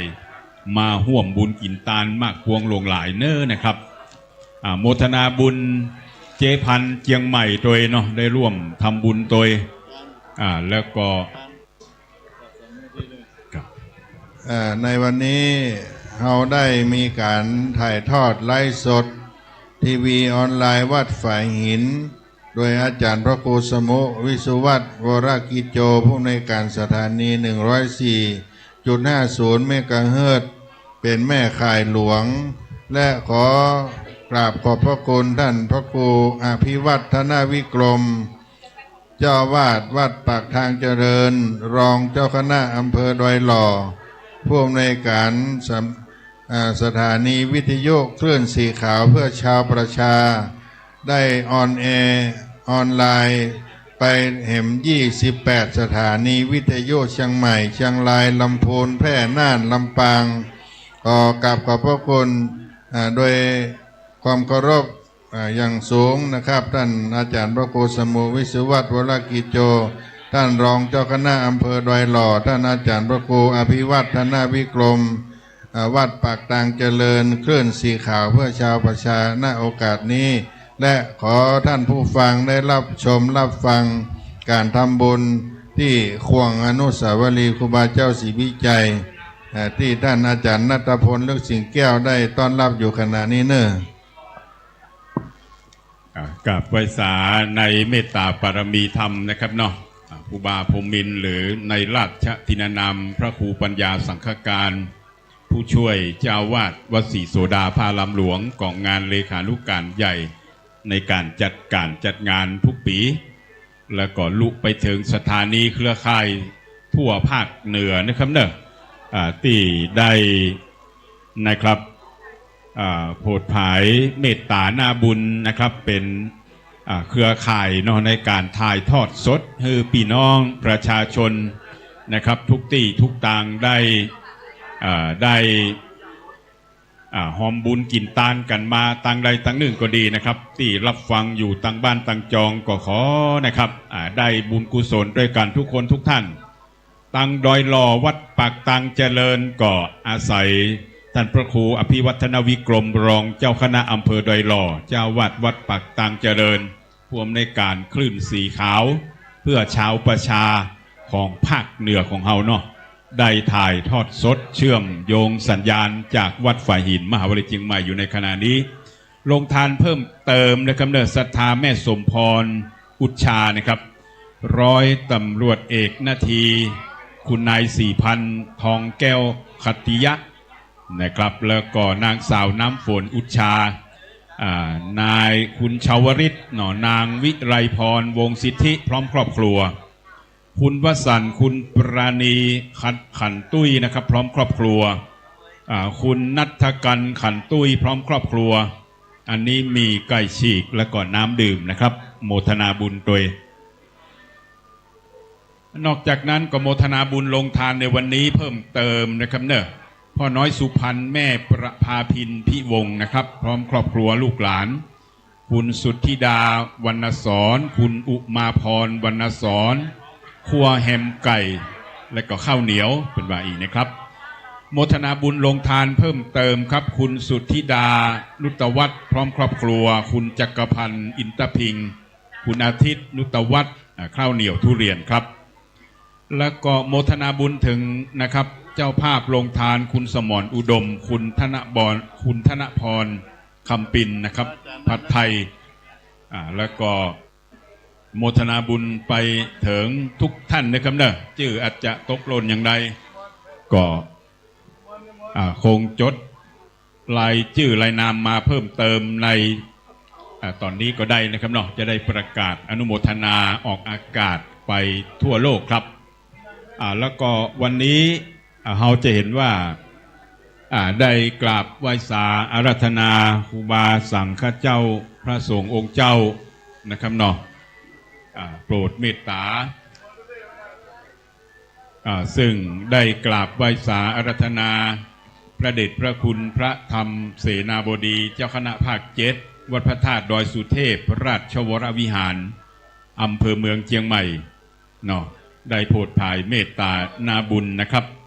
พระเดชพระคุณพระธรรมวชิระโกศลด็อกเตอร์ที่ปรึกษาเจ้าคณะภาค7วัดศรีโสดาพระอารามหลวงเวียงเชียงใหม่อันนี้พระเดชพระคุณก็ได้โปรดมอบหมายนะครับเนาะถวายท่านพระครูมนูนกิจจานุกิจผู้ช่วยเจ้าวาดวัดศรีโสดาพระอารามหลวงโดนเมตตาเป็นองค์แทนในพระเดชพระคุณนะครับเนาะเนื่องจากพระเดชพระคุณชราภาพนะครับเนาะบอกค่อยสะดวกเนาะเฮาท่านทั้งหลายก็ถือว่าได้ปฏิบัติหน้าที่ทำหน้าที่ในนามพระเดชพระคุณหลวงปู่พระธรรมวชิระโกศลด็อกเตอร์ด้วยกันทุกท่านโดยนะครับเนอะนอกจากนั้นได้กราบไหว้สารัตนาพระเดชพระคุณพระเทพปริยัติด็อกเตอร์ที่ปรึกษาเจ้าคณะภาค7วัด7ยอดพระอารามหลวงกราบไหว้สารัตนาพระเดชพระคุณพระภาวนาธรรมาภิรัตน์วิเจ้าคณะอำเภอเมืองเชียงใหม่วัดร่ำเปิงตะโปธารามนอกจากนั้นได้กราบไหว้สารัตนาหลวงพ่อพระครูโคสิทธิ์ปริยัตยาภรณ์ด็อกเตอร์เจ้าคณะตำบลสุเทพเขต 1วัดป่าแดงมหาวิหารพระท่านพระครูธีรสุตพจน์ด็อกเตอร์เจ้าคณะตำบลสุเทพเขต 2วัดผาลาดผู้ช่วยอธิการบดีมหาวิทยาลัยมหาจุฬาลงกรณราชวิทยาลัยนะครับได้กราบไหว้สาอาราธนาหลวงปู่นะครับพระอธิการบุญเพ็งปิยธรรมโมเจ้าวาดวัดใหม่ห้วยทรายอำเภอเมืองเชียงใหม่พระอธิการข่าวกันตะสีโรเจ้าวาดวัดโป่งน้อยพระครูสมุบุญเลิศชยวังโสเจ้าวาดวัดอุโมงค์ส่วนพุทธธรรมเมืองเชียงใหม่เฮาได้กราบไหว้สารัตนาพระครูสมุวิจุวัฒน์วรกิจโจเจ้าวาดวัดฝ่ายหินผู้อำนวยการสถานีวิทยุพระพุทธศาสนาวัดฝ่ายหินมหาวิทยาลัยเชียงใหม่นะครับกราบไหว้สารัตนาพระครูสังฆรักษ์นัทธิพัฒน์นัทกโรเจ้าวาดวัดโชติกุลสุวรรณารามโปรดภายเมตตานาบุญท่านก็เป็นเจ้าภาพพร้อมโดยศิษยานุศิษย์พี่น้องคณะศรัทธาเป็นเจ้าภาพลงทานวันนี้ตัวน้อมกราบไหว้สารัตนาพระอธิการปรีชาปุริปัญโยเจ้าวาดวัดช่างทองนะครับโปรดภายเมตตาหน้าบุญครับ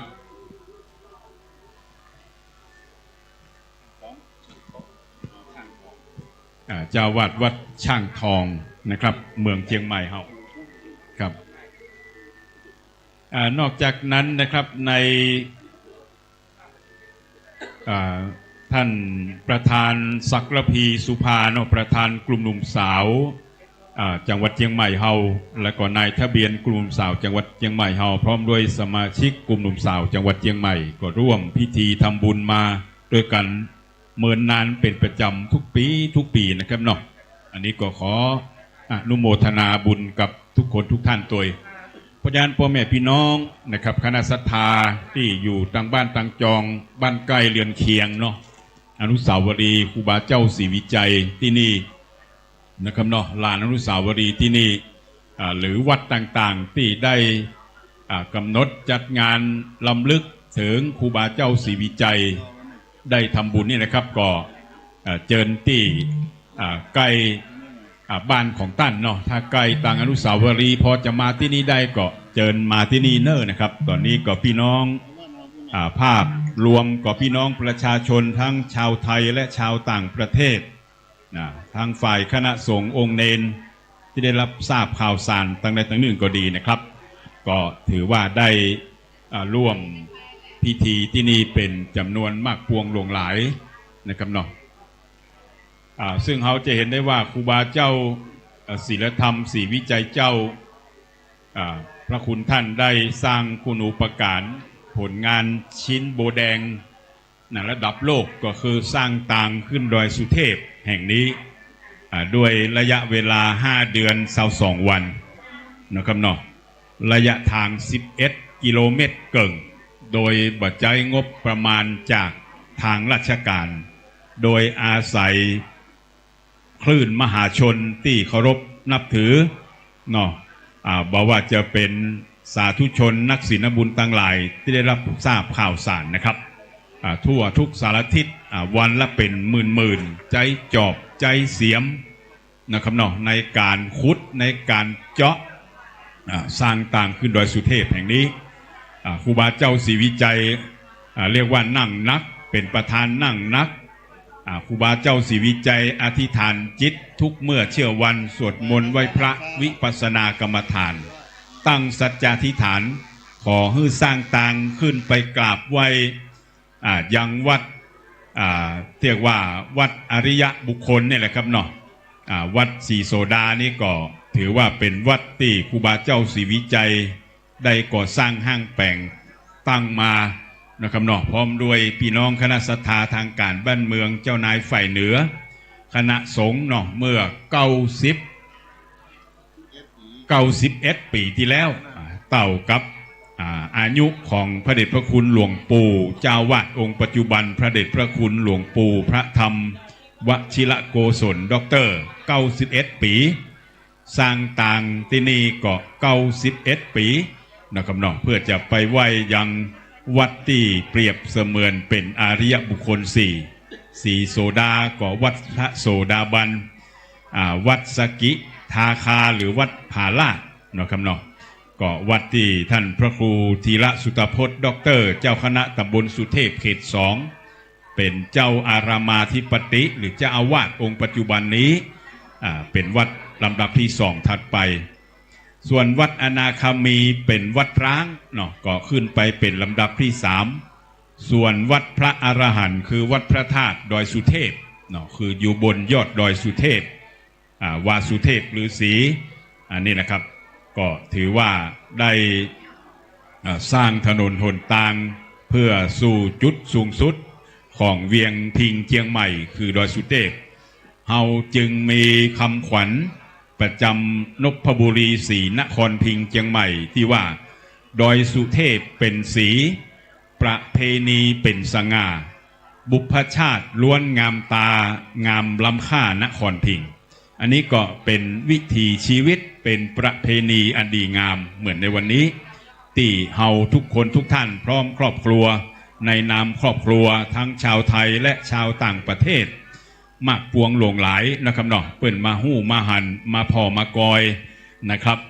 ว่าการทำบุญกินทานในสำคัญแบบในวันนี้เนาะบอกว่าหลายๆจังหวัดนะครับเนาะก็ได้ประกอบพิธีเหมือนเฮาด้วยความเคารพนับถืออันสูงยิ่งในครูบาเจ้าศีลธรรมศรีวิจัยเจ้าพี่น้องศรัทธาใครจะมาร่วมหอมบุญมาน้อมถวายทานที่กองเลขาใหญ่ท่านพระครูปัญญาสังฆการนี่ก็เข้ามาได้เลยเนอะนะครับช่วงจะแบบได้ประกอบพิธีเจริญพุทธมนต์เตือนนี่นะครับเนาะตามกำหนดการก็ในช่วงเวลา7 นาฬิกา29 นาทีพูดนะครับเนาะบวกลบตรงด้วยเลข9เลขมงคลก้าวหน้าเนาะก็จะได้เริ่มประกอบพิธีจุดธูปเทียนปูชาพระรัตนตรัยไหว้พระรับศีลนะครับในช่วงนี้ก็รอพระสงฆ์เถรานุเถระพระสงฆ์พิธีนะครับเนาะพระสงฆ์ทรงสมณศักดิ์จะได้โพธิ์ภายเมตตาหน้าบุญมาที่นี่พี่น้องก็สามารถได้หอมบุญกินทานกราบไหว้สาขอพรครูบาเจ้าศรีวิจัยครูบาเจ้าศีลธรรม เราจะเห็นว่าหลายๆจังหวัดเนาะเวียงละปูนก็เดินจากเมืองลี้เนาะมาถึงวัดพระธาตุธริพูนชัยวรมหาวิหารก็ในวันนี้แหละครับใช้เวลา11 วัน11 คืนเนี่ยแหละครับเนาะหามครูบาเจ้าในเสลียงมานะครับก็ด้วยความเคารพนับถือในครูบาเจ้าเสริมบุญบารมีของท่านและครอบครัวเอาพี่น้องศรัทธามาตั้งหน้านิดครับเนอะครับ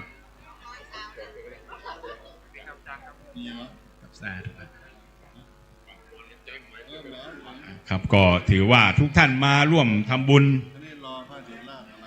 กับช่วงที่รอพระเถรานุเถระพระสงฆ์พิธีมานะครับเนอะเฮาก็ถือว่าเป็นนักศีลนักบุญด้วยกันทุกท่านครับเป็นลูกศิษย์ลูกโยมครูบาเจ้าศรีวิจัยงานครูบาเจ้าก็คืองานหน้าหมู่อย่างที่ครูบาเจ้าได้กล่าวสั่งสอนไว้นะครับเนาะเป็นธรรมโอวาทตั้งแต่สมัยครูบาเจ้าศรีวิจัยยังมีชีวิตอยู่ครับแล้วก็คนเฮาถ้าบ่มีมารบารมีมันบ่แก่บารมีมันบ่เกิดนี่เฮาต้องผจญกับพยามารทั้งหลายทั้งปวงที่มาผจญในชีวิตเฮาทุกเมื่อเชื่อวันนะครับเนาะพยามาร5ตัวในธรรมคำสอนของพระพุทธเจ้าตัวสุดท้ายคือมัจจุมารเนี่ยครับมัจจุแปลว่าความตายอันจะมาในข้างหน้าบ่มีภัยที่จะล่วงพ้นไปได้แม้แต่องค์สมเด็จพระสัมมาสัมพุทธเจ้าก็ต้องเสด็จดับขันธปรินิพพานเพราะฉะนั้นพุทธเจ้าและครูบาเจ้าศรีวิจัยนะครับเนาะได้สั่งสอนเอาไว้ว่าเฮาบ่ควรประมาทในวิถีชีวิตดำเนินนะครับเนาะตื่นเจ้ามาเฮาก็ยังมีชีวิตอยู่ก็ถือว่ามีบุญกุศลด้วยกันแต่ก็ยิ่งมาพบมาปะมาทำบุญด้วยกันเป็นบุญสัมพันธ์เนอนะครับมาทำบุญที่เบื้องหน้าอนุสาวรีย์ครูบาเจ้าศรีวิจัยที่นี่ก็ถือได้ว่าเฮาได้บุญได้ร่วมทำบุญใส่บาตรร่วมขันนะครับเนาะหน้าเบื้องหน้าครูบาเจ้าศรีวิจัยครูบาเจ้าศรีวิจัยก็จะได้อำนวยอวยพรให้เฮาทุกคนทุกท่านได้ให้อยู่ดีมีสุขเนาะมากล้าขึ้นมีโจกมีใจเฮาจะเห็นว่าวันนี้ก็ครูบาเจ้าศรีวิจัยถือกำเนิดชื่อเล่นในสมัยที่พ่อแม่เนาะปู่ย่าตายายของพระคุณท่านได้ตั้งคืออ้ายฟ้าห้องพอเกิดวันที่11 มิถุนายนนี่ตึงฝนตกตึงฟ้าห้องฟ้าคำรามเนาะก็จึงได้ชื่อว่าอ้ายฟ้าห้องนี่ครับเพราะฉะนั้นก็ในช่วงตอนเจ้าวันนี้มหัศจรรย์ก็เราจะเห็นว่าทุกวันเนาะเจ้าเย็นฝนตกนักตกหลายนะครับเนาะน้ำป่าไหลหลากแต่มาเจ้าวันนี้เทบุตรเทวดาได้เปิดสวงสวรรค์เปิดบุญกินตาลให้เฮาพี่น้องคณะสัทธาเอามาตั้งไหนเลยแม่มาตั้งไหนครับมาร่วมมาตั้งหน้าท่านพระครูเลยครับพี่น้องศรัทธาเฮามาเนอะมาหอมบุญกองทุนครูบาเจ้าศรีวิจัยครับเนาะหอมตาได้ก็ได้ตามกำลังของท่านเนาะการทำบุญครูบาเจ้าศรีวิจัยสั่งสอนเฮาไว้มีน้อยเฮาก็หอมน้อยนะครับมีนักเฮาก็หอมนักไปตามกำลังของภายของมันเนาะในนามครอบครัวบุญนี้ก็จะได้ปกห่มรักษาปออกศรัทธาแม่ออกศรัทธาเฮาทุกท่านนะครับเนาะพร้อมครอบครัวลูกหลานมีลูกมีเต้าก็เฮือได้เจื่อถ้อยฟังกรรมนะครับมันเป็นคำสั่งคำสอนที่โบราณแต่นะครับที่ได้สั่งสอนเฮาท่านทั้งหลายเนาะครูบาสังฆอาจารย์พ่อแม่เฮาได้สั่งสอนเฮาตั้งแต่อดีตการจนกระทั่งปัจจุบันนี้นะครับสำหรับครูบาเจ้าศรีวิจัยนะครับหรือว่าครูบาเจ้าศีลธรรมนะครับเนาะหรือพระศรีวิชัยนะครับเนาะตามกรรมเรียกร้องของเจ้าบ้านเจ้าเมืองเฮาก็ถือว่าพระคุณท่านเป็นผู้มีบทบาทสำคัญในการสร้างพัฒนาบูรณะพุทธศาสนสถานทั่วแว่นแคว้นภาคเหนือจนได้รับขนานนามว่าต้นบุญแห่งล้านนา บอกว่าที่ไหนก็ตามนะครับที่ครูบาเจ้าศรีวิจัยได้บูรณะประติสังขรณ์ก็วัดนั้นอยู่กระทั่งปัจจุบันนี้ก็จะมีแต่ความสุขและความเจริญครูบาเจ้าศรีวิจัยได้ถือกำเนิดเมื่อวันที่11มิถุนายนพศ2421หรือเมื่อ148ปีที่ผ่านไปเนาะแล้วก็ได้เถิงแก่มรณภาพเมื่อวันที่21กุมภาพันธ์2482สิริอายุ60ปี40พรรษานะครับก็วัดบ้านปางอำเภอลีจังหวัดลำพูนนะครับเนาะเพราะฉะนั้นก็ครูบาเจ้าศรีวิจัยเกิดวันอังคารนะครับเนาะปีขานเสือเราจะเห็นว่าไปที่ไหนก็จะมีหูปเสือแห่งครูบาเจ้าศรีวิจัยส่วนอัฐิธาตุเนาะที่ได้พระราชทานเพลิงศพที่วัดจามเทวีในเมืองลำพูนนะครับเนาะเมื่อปี2479นะครับเนาะก็ถือได้ว่าได้เจ้านายฝ่ายเหนือในยุคสมัยนั้นก็ได้แบ่งไปยังหัวเมืองต่างๆในล้านนาเฮาบอกว่าจะเป็นที่พระราชทานเพลิงศพคือวัดจามเทวีที่มาตุภูมิบ้านเกิดคือวัดบ้านปางอำเภอลีที่เวียงเชียงใหม่เฮาก็ที่วัดสวนดอกพระอารามหลวงที่เจียงไฮ้นะครับเนาะสมัยนั้นอำเภอพะเยาก็ยังเป็นส่วนหนึ่งของจังหวัดเชียงไฮ้ก็ไว้ที่พระเจ้าตนหลวงนะครับนอกจากนั้นก็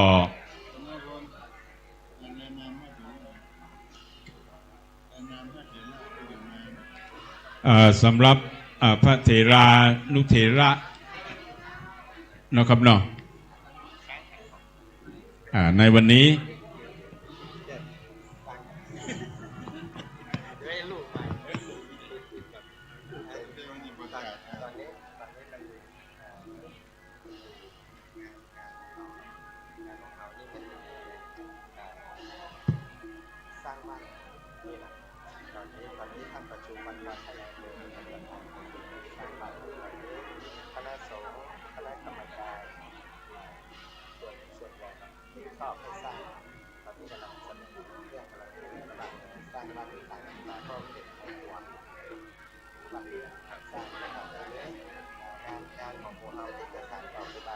บ้านของครูบาเนี่ยได้หลวงปู่ทองเพิ่งดูแลแล้วเป็นบ้านกับคนทางการทางการไฟป่ารถไฟป่าวัดที่3มั้งเนาะวัดที่2วัดหน้าบ้านผาลาดเราก็ออกบ้านผาลาดออกบ้านผาลาดนี่เป็นเส้นเก่าสามที่ออกผาลาดเนี่ยในทีนี้ของครูบาเนี่ยเสือดาบันแล้วก็ขึ้นไป5 กิโลนะสัญญาณการทางสถานีสัญญาณขึ้นไป4 กิโลอนาคามีที่หอดาวสิริหอดเป็นอนาคามีซึ่งตอนนี้อนาคามีได้6 4 ปีสัญญาณแล้วก็ตอนนี้กำลังเสริมทำโครงการอะไรสร้างใหม่สร้างแล้วก็จนได้ทำมันครบเนาะบ้านของครูบาเป็นของครบจะตายขึ้นมาขอ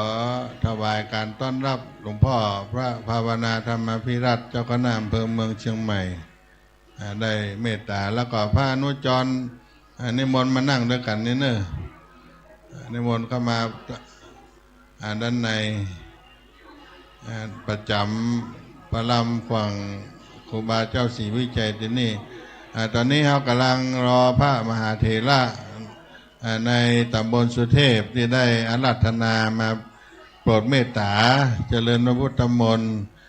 ตั้งแต่วัดพระบรมธาตุเจ้าดอยสุเทพลงมาจนถึงวัดช่างทองก็จะเป็นพระเถรานุเถระตอนนี้หลวงพ่อเจ้าหน้าอำเภอเมืองเชียงใหม่ได้เมตตานิมนต์หลวงพ่อนั่งเก้าอี้อันที่3นะครับเนี่ยนั่งเก้าอี้ได้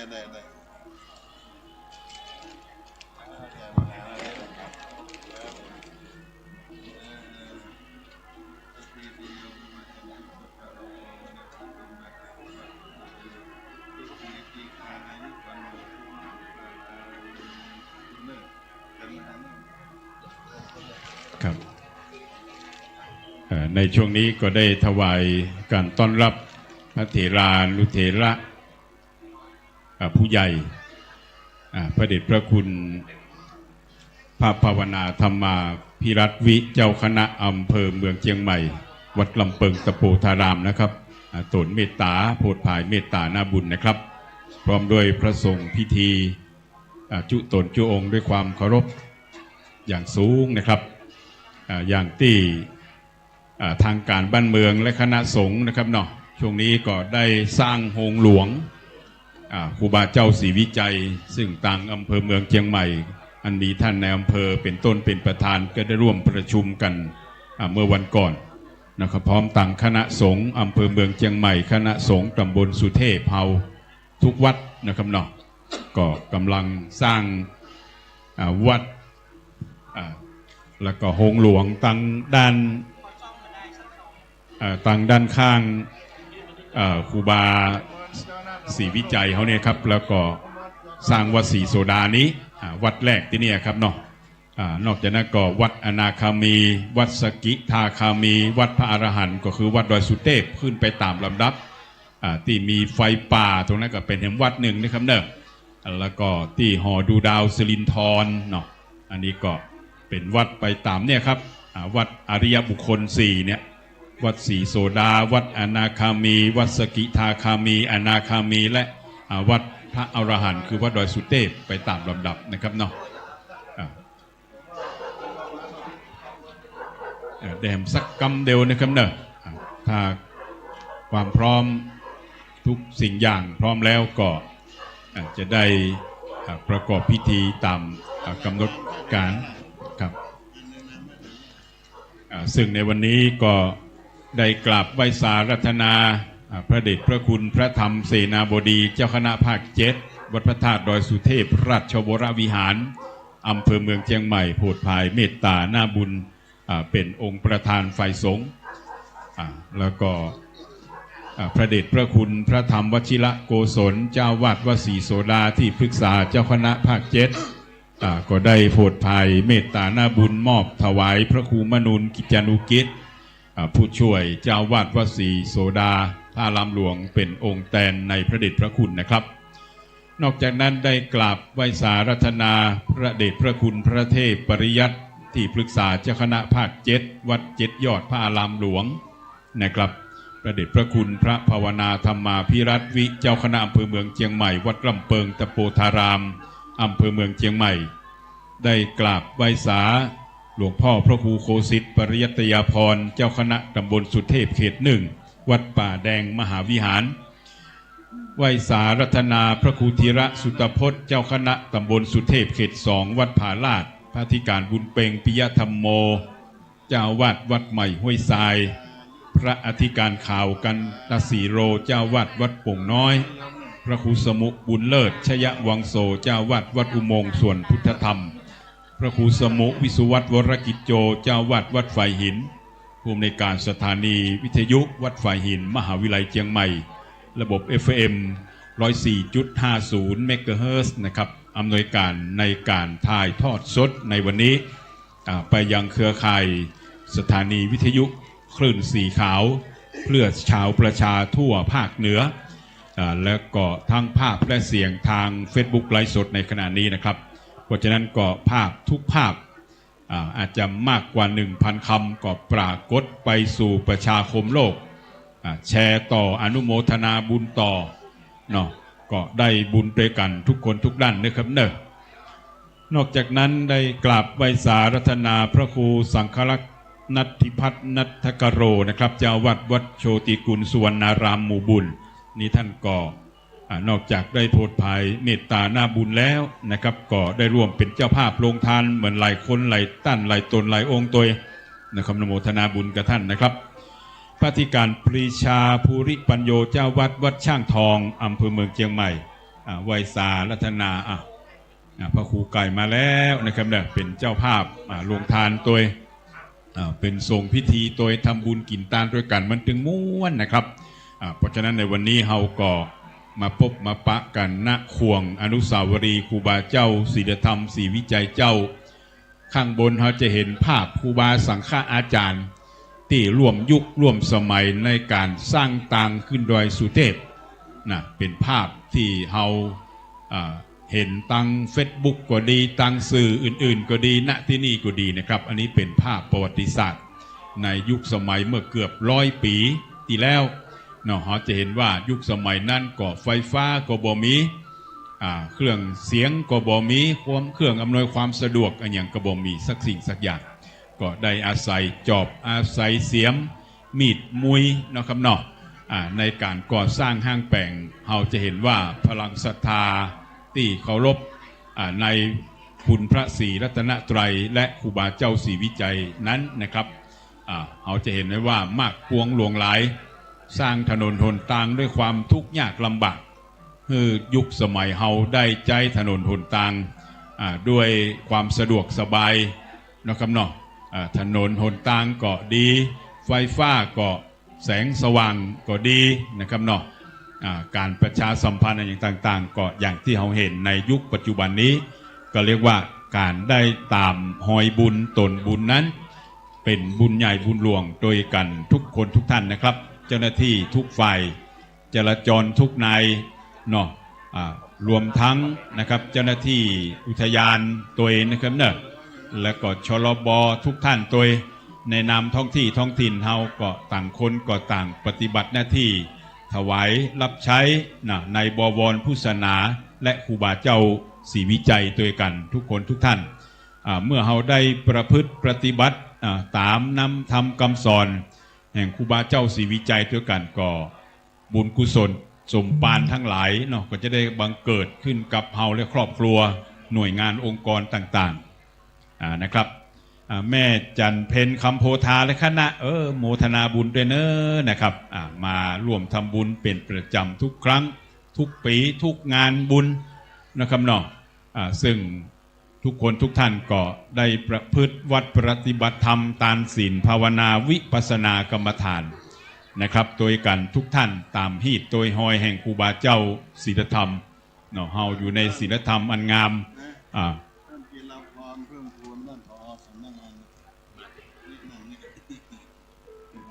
นอกจากนั้นนะครับผู้อำนวยการสำนักงานคุมประพฤติจังหวัดเชียงใหม่นะครับก็ในช่วงเวลาตามกำหนดการก็หลังจากพิธีเจริญพุทธมนต์นะครับน้อมรำลึกน้อมอุทิศถวายแด่ครูบาเจ้าศรีวิจัยเป็นที่เรียบร้อยแล้วนะครับก็ก่อนที่จะรับพรก็จะได้กราบอาราธนาประธานฝ่ายสงฆ์กล่าวสัมโมทนียกถาเทิดเกียรติคุณในปารมีธรรมแห่งครูบาเจ้าศรีวิจัยเสร็จแล้วนะครับประธานฝ่ายคฤหัสถ์คือท่านนายอำเภอเมืองเชียงใหม่ก็จะได้กล่าวพบปะศรัทธาประชาชนตามอัธยาศัยหลังจากนั้นพระอาจารย์ศรีวันก็จะได้สุมาครัวตานเก่าถวายจตุปัจจัยทายทานทั้งหลายทั้งมวลพระสงฆ์ก็จะได้อนุโมทนาฮือปอนวันทาลาพระแล้วก็จะถวายพระทหารเจ้าแด่พระเถรานุเถระจำนวน12รูปณลานอนุสาวรีย์ควงครูบาเจ้าศรีวิจัยแห่งนี้นะครับแล้วก็เวลา9 โมงโดยประมาณก็จะมีพิธีเปิดโครงการสักการะครูบารักษาห้วยแก้วเนาะประจำปี 2569 ซึ่งท่านจิรพรท่านผอ.จิรพรเพิ่มพูนผู้อำนวยการสำนักงานคุมประพฤติจังหวัดเชียงใหม่ก็จะได้นำสมาชิกแล้วก็สมาชิกอาสานักศีลนักบุญนะครับเนาะตั้งหลายสมาคมประพฤติจังหวัดเชียงใหม่เฮาจำนวน60ตันก็เต้าอายุครูบาเจ้าศรีวิจัย60 ปีออกพัฒนาทำความสะอาดบริเวณลานอนุสาวรีย์ครูบาเจ้าศรีวิจัยก็ดีน้ำตกห้วยแก้วก็ดีและก็ส่องเส้นทางขึ้นดอยสุเทพนะครับเนาะก็เป็นอันเสร็จพิธีในงานทำบุญน้อมรำลึกถวายครูบาเจ้าศรีวิจัยในวันนี้ครับ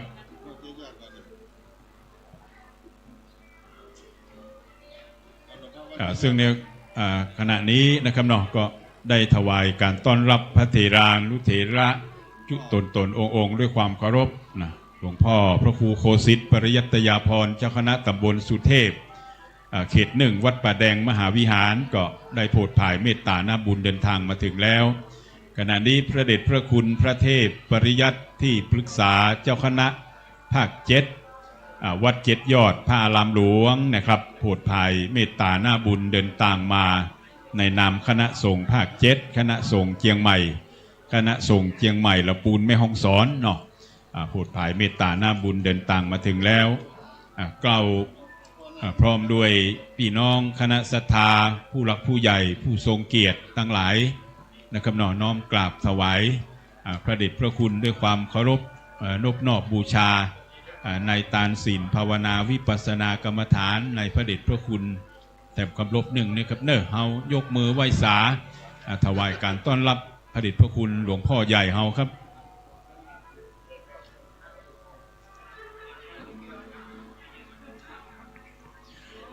สำหรับพ่อแม่พี่น้องนะครับคณะศรัทธาที่อยู่ทางบ้านต่างจองครับฟังอยู่ก็ดีรับชมอยู่ก็ดีแชร์บุญทาง Facebook ก็ดีทางไลน์กลุ่มก้อนต่างใดต่างหนึ่งก็ดีนะครับก็ขอให้ได้รับบุญกุศลสมปานปารมีธรรมในช่วงพิธีการเฮาก็ไหว้พระหับศีลแล้วก็ไหว้ครูบาเจ้าศรีวิจัยอย่างต่างๆไปตามลำดับพร้อมกับพี่น้องประชาชนผู้หลักผู้ใหญ่นะครับนอกทางการจังหวัดเชียงใหม่คณะสงฆ์เวียงพิงเชียงใหม่เฮาไปพร้อมๆกันนี่เนอครับเพราะฉะนั้นก็จึงได้แจ้งทุกท่านได้รับทราบและร่วมพิธีโดยกันบอกว่าท่านจะอยู่ต่างบ้านต่างจองอยู่กับบ้านกับจองก็รับฟังอยู่ต่างบ้านต่างจองต่างวิทยุอยู่ก็ดีนะครับต่าง Facebook ไลฟ์สดอยู่ก็ดีท่านก็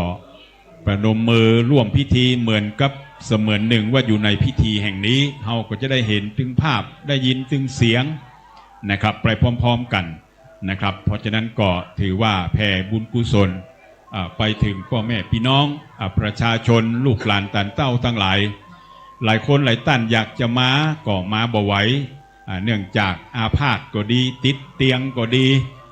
นะครับเนาะเป็นคนไข้ติดเตียงอยู่ก็ดีนะครับเนาะก็ยกมือไหว้สาฟังน้ำฟังธรรมไหว้พระนบธรรมไปด้วยกันนี่แหละเนาะเพื่อร่วมพิธีด้วยกันแหมสักครู่เดียวครับแหมสักครู่เดียว 2-3 นาทีเพื่อความพร้อมนะครับเนาะแล้วก็จะได้เริ่มประกอบพิธีไปตามกำหนดการนะครับท่านผู้ฟังที่เคารพทุกท่านนะครับที่ท่านได้รับฟังเสียงและก็ภาพอยู่ในขณะนี้ก็เป็นพิธีทำบุญตักบาตรมุทิตารำลึกน้อมรำลึกครูบาเจ้าศรีวิจัยนักบุญอมตะแห่งล้านนาไทยสู่บุคคลสำคัญของโลกนะครับที่ต่างรัฐบาลไทยและคณะสงฆ์นะครับณโอกาสวันนี้ได้เวลาต่ำกำหนดการนะครับเนาะในวันนี้วันพฤหัสบดีที่11มิถุนายน2569เดือนเก้าเหนือแรม11ค่ำณลานขวง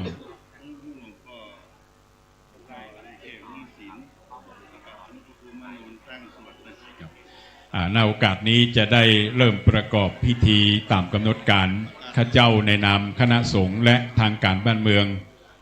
องค์ฮือศีลนี่น้อมถวายพระเดชพระคุณหลวงพ่อพระเทพปริยัติที่ปรึกษาเจ้าคณะภาค7นะครับได้โปรดภายเมตตาหน้าบุญปั่นศีลเนาะฮือศีลกับญาติโยมพุทธบริษัททั้งหลายแล้วก็อาราธนาหลวงพ่อพระครูมนุนกิจจานุกิจนะครับเนาะผู้ช่วยเจ้าวาดวัดศรีโสดาพระรามหลวงได้โปรดภายเมตตาหน้าบุญนำเจริญพุทธมนต์นะครับไปตามลำดับครับณโอกาสนี้ได้เวลาเลิกมงคลแล้วนะครับจะเป็นพิธีจุดธูปเทียนบูชาพระรัตนตรัยนะครับกระผมขอได้รับเกียรติเรียนเชิญท่านนายอำเภอวรุษวิสิทธิ์สินครับนายอำเภอเมืองเชียงใหม่จังหวัดเชียงใหม่ประธานในพิธีอธิษฐานจิตจุดธูปเทียนบูชาพระรัตนตรัยเรียนเชิญครับท่านครับเชิญพ่อแม่พี่น้องนะครับที่อยู่มณฑลพิธีแห่งนี้ก็ดีห่วงอนุสาวรีย์ครูบาเจ้าศรีวิจัยอยู่ต่างบ้านต่างจองได้ประนมมืออธิษฐานจิตน้อมรำลึกถึงคุณพระศรีรัตนตรัยและครูบาเจ้าศรีวิจัยนักบุญอมตะแห่งล้านนาไทยด้วยกันทุกคนทุกท่านเนออยากได้อันยังปรารถนาอันยังก็ นึกคิดปรารถนาตั้งจิตอธิษฐานด้วยตัวท่านเองเนอะครับ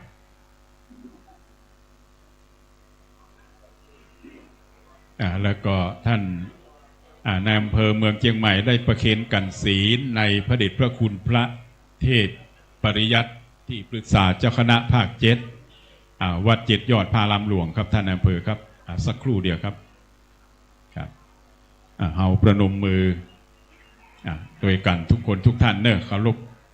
ในตานศีลภาวนาวิปัสสนากรรมฐานหลวงพ่อใหญ่เช่นเดียวกันนะครับ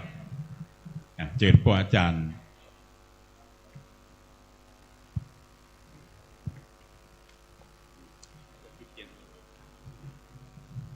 ครับเชิญทุกท่านได้ไหว้พระสมทานศีลนะครับ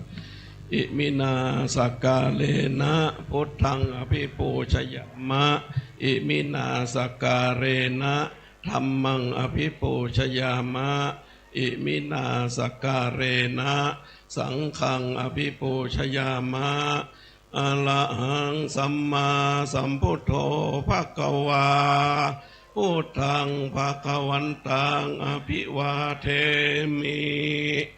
สวากขาโตภควตาธัมโมธัมมังนามัสสามิสุปฏิปันโนภควโตสาวกสังโฆสังฆังนะมามิเมื่อยังพันเตติสาลาเนนะสหปัญจศีลานิยาจามาทุติยัมปิมะยังพันเตติสาลาเนนะสหปัญจศีลานิยาจามาตาติยัมปิมะยังพันเตติสาลาเนนะสหปัญจศีลานิยาจามาโมตัสสะภะคะวะโตอะระหะโตสัมมาสัมพุทธัสสะนะโมตัสสะภะคะวะโตอะระหะโตสัมมาสัมพุทธัสสะนะโมตัสสะภะคะวะโตอะระหะโตสัมมาสัมพุทธัสสะนะโมตัสสะภะคะวะโตอะระหะโตสัมมาสัมพุทธัสสะ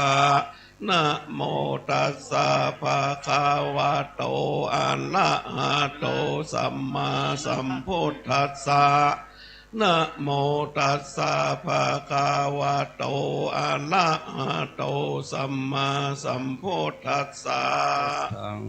สรณังคัจฉามิพุทธังสรณังคัจฉามิธัมมังสรณังคัจฉามิธัมมังสรณังคัจฉามิสังฆังสรณังคัจฉามิสังฆังสรณังคัจฉามิตุติยัมปิพุทธังสรณังคัจฉามิตุติยัมปิพุทธังสรณังคัจฉามิตุติยัมปิธัมมังสรณังคัจฉามิตุติยัมปิธัมมังสรณังคัจฉามิตุติยัมปิสังฆังสรณังคัจฉามิตุติยัมปิสังฆังสรณังคัจฉามิตุติยัมปิพุทธังสรณังคัจฉามิตติยัมปิพุทธังสรณังคัจฉามิตติยัมปิธัมมังสรณังคัจฉามิตติยัมปิธัมมังสรณังคัจฉามิตติยัมปิสังฆังสรณังคัจฉามิตติยัมปิสังฆังสรณังคัจฉามิปานาติปาตาเวรมณีสิกขาปะทังสมาธิยามิปานาติปาตาเวรมณีสิกขาปะทังสมาธิยามิตินนาตานาเวรมณีสิกขาปะทังสมาธิยามิตินนาตานาเวรมณีสิกขาปะทังสมาธิยามิ เมสุมิจฉาจาราเวรมณีสิกขาปะทังสมาธิยามิกาเมสุมิจฉาจาราเวรมณีสิกขาปะทังสมาธิยามิสาวาตาเวรมณีสิกขาปะทังสมาธิยามิมุสาวาตาเวรมณีสิกขาปะทังสมาธิยามิราเมรยะ มัจจปมาทัฏฐานาเวรมณีสิกขาปะทังสมาธิยามิสุราเมรยะมัจจปมาทัฏฐานาเวรมณีสิกขาปะทังสมาธิยามิมานิปัญจสิกขาปทานิสีเลนะสุขติงยันติสีเลนะโภคสัมปทาสีเลนะนิพุติงยันติตัสมาสีลังวิโสทะเย สาธุสาธุสาธุ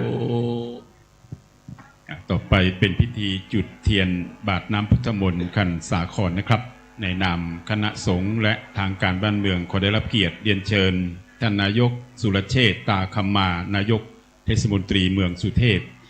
ได้เป็นผู้แทนเฮาได้จุดเทียนบาทน้ำพุทธมนต์ขันสาครและก็ประเคน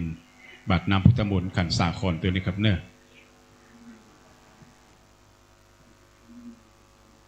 ซึ่งคณะสงฆ์ได้โพธิภายเมตตาหน้าบุญมอบถวายพระครูมนุนกิจจานุกิจผู้ช่วยเจ้าวาดพระลำหลวงวสีโสดานะครับได้เป็นประธานนำเจริญพุทธมนต์นะครับวิปัตติปฏิภาหายะสัพพสัมปติสิทธิยาสัพพทุกขวินาศายะปริตตังพลูทะมังคลังวิปัตติปฏิภาหายะสัพพสัมปติสิทธิยาสัพพยวินาศายะปริตตังพลูทะมังคลัง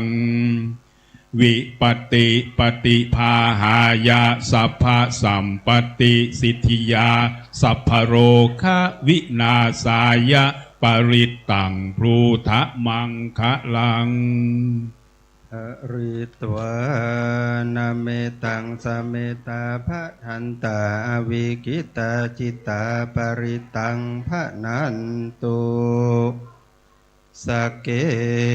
กาเมจารุเปกิริสิกรตเตจันตาริเขวิมาเนทิเประเทจะกาเมตรุวนากาเนเคหะวัตุมิเขเต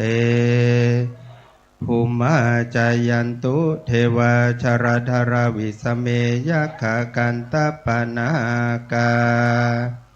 ติทันตาสันติเกยังมุนิวรวจนังสาทโวโนสุนันตุ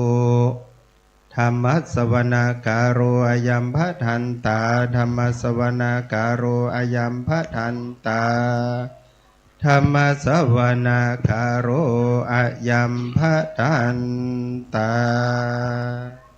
นะโมตัสสะภะคะวะโตอะระหะโตสัมมาสัมพุทธัสสะนะโมตัสสะภะคะวะโตอะโตสัมมาสัมพุทธัสสะนะโมตัสสะภะคะวะโตอะระหะโตสัมมาสัมพุทธัสสะพุทธังสารนังกัจฉามิธัมมังสารนังกัจฉามิสังฆังสารนังกัจฉามิตุติยัมปิพุทธังสารนังกัจฉามิตุติยัมปิธัมมังสารนังกัจฉามิตุติยัมปิสังฆังสารนังกัจฉามิตติยัมปิพุทธังสารนังกัจฉามิตติยัมปิธัมมังสารนังกัจฉามิตติยัมปิสังฆังสารนังกัจฉามินะโมอะระหะโตสัมมา สัมพุทธัสสะนะเมสิโนนะโมตัมมาธัมมาสสวะคาตาเสวะเตนิทานะโมมหาสังฆสาปิวิสุทธาสีระเดดิโนนะโมโอมาตยารัตตสารตนาตยาสสาธุกังนะโมโอมาคาติตัสสะตัสสะวัตถุตยัสสะปินะโมการะปะภาเวนะวิคัจฉันตุอุปัฏฐวานะโมการานุภาเวนะสุวัตติโหนตุสัมปันธานะโมการะสะเตเจนะวิธิมิโหมิเตชะวาเสวนาจะปาลานังปันดิธานันจะเสวนาปูชาจะปูชนียานังเอตัมมังการามุตตมังปฏิรูปเทสวะโสจะบุเบจักตาปุญญาตาตัสัมมาปานิดิจาเอตัมมังการามุตตมังปะหุสัจจัญจะสิปัญจวินัยโยจะสุสิกิโตสุภาสิตาจยาวาจาเอตัมมังการามุตตมังมาตาปิตุอุปัฏฐานังพุทธตาราชสังอนาคุราชกัมมันทาเอตัมมังคารามุตตมังทานันจะธรรมจริยาจายาตากานันจะสังฆโหอนาวัญชานิกัมมานิเอตัมมังคารามุตตมังอารติวิรติปะปามัจจปานาจะสัญญโมอะปะมาโดจะธรรมเมสุเอตัมมังคารามุตตมังคาระโวจานิวาโตจะสันตุติยกตัญญูตากาเลนะธัมมัสสวานังเอตัมมังคารามุตตมังขันติจะโสวาจะสัตตาสัมมานานัญจะทัสสะนังคาเลนะธัมมัสสกัจจาเอตัมมังคารามุตตมังตะโปจะพัมมจาริยัญจะอาริยสัจจานาทัสสะนังนิพพานาสัจจิกิริยาจะเอตัมมังคารามุตตมังพุทธัสสะโลกตัมเมหิจิตตังยัสสนะคัมปติหาสุขังวิราชังเขมังเอตัมมังคารามุตตมังเอธาทิสานิกัตวานาสัพพะธรรมปาราชิตาสัพพตา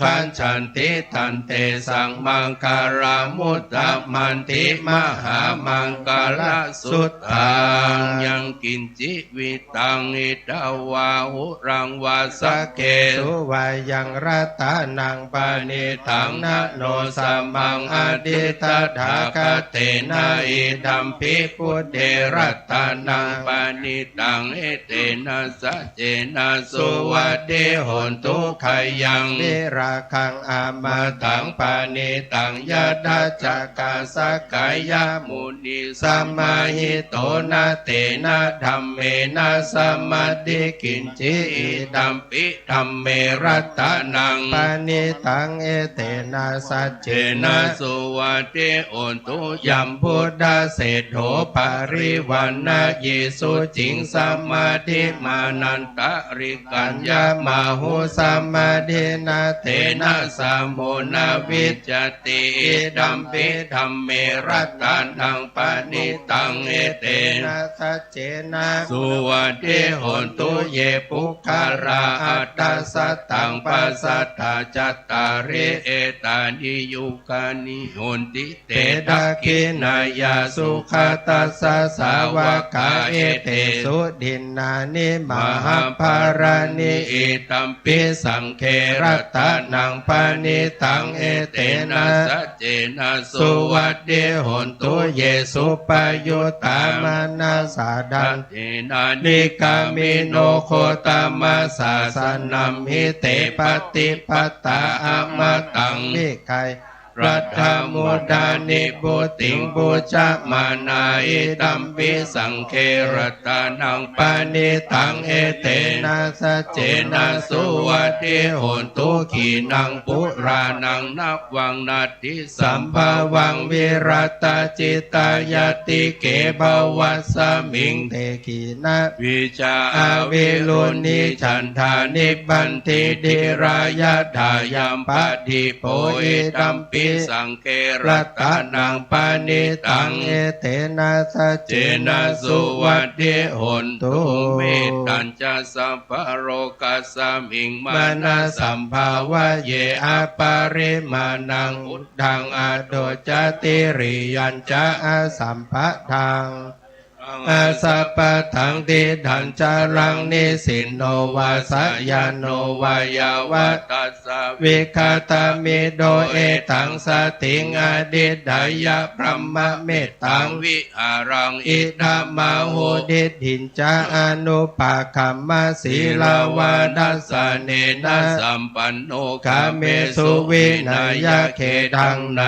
จตุกัปปะสยังปุณเรติติการณิยเมตตาสุตตังอัปปมาโนพุทโธอัปปมาโนธัมโมอัปปมาโนสังโฆปัปมานะวันทานิสิลิงสัปปานิอาหิวิจิกาสัตตะปะทิอุณานาบิสระภูมุสิกากตาเมรักขากตาเมปาริตาปฏิกามันตุภูตานิโสหังนะโมภะคะวะโตนะโมสัตตานังสัมมาสัมพุทธานังติหิติปิโสภะคะวะอะระหังสัมมาสัมพุทโธวิชาจารณะสัมปันโนสุขโตโลกวิทูอนุตตโลปุริสธรรมสารติสัทธาเทวมนุสสานังพุทโธภควติสวากขาโตภค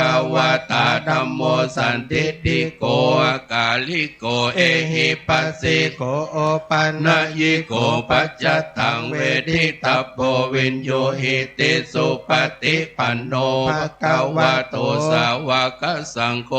จุปฏิปันโนภควโตสาวกสังโฆยายะปฏิปันโนภควโตสาวกสังโฆสามีจิปฏิปันโนภควโตสาวกสังโฆยะดิดังจัตตาริปุริสายุกานิอัตตาปุริสาปุกลา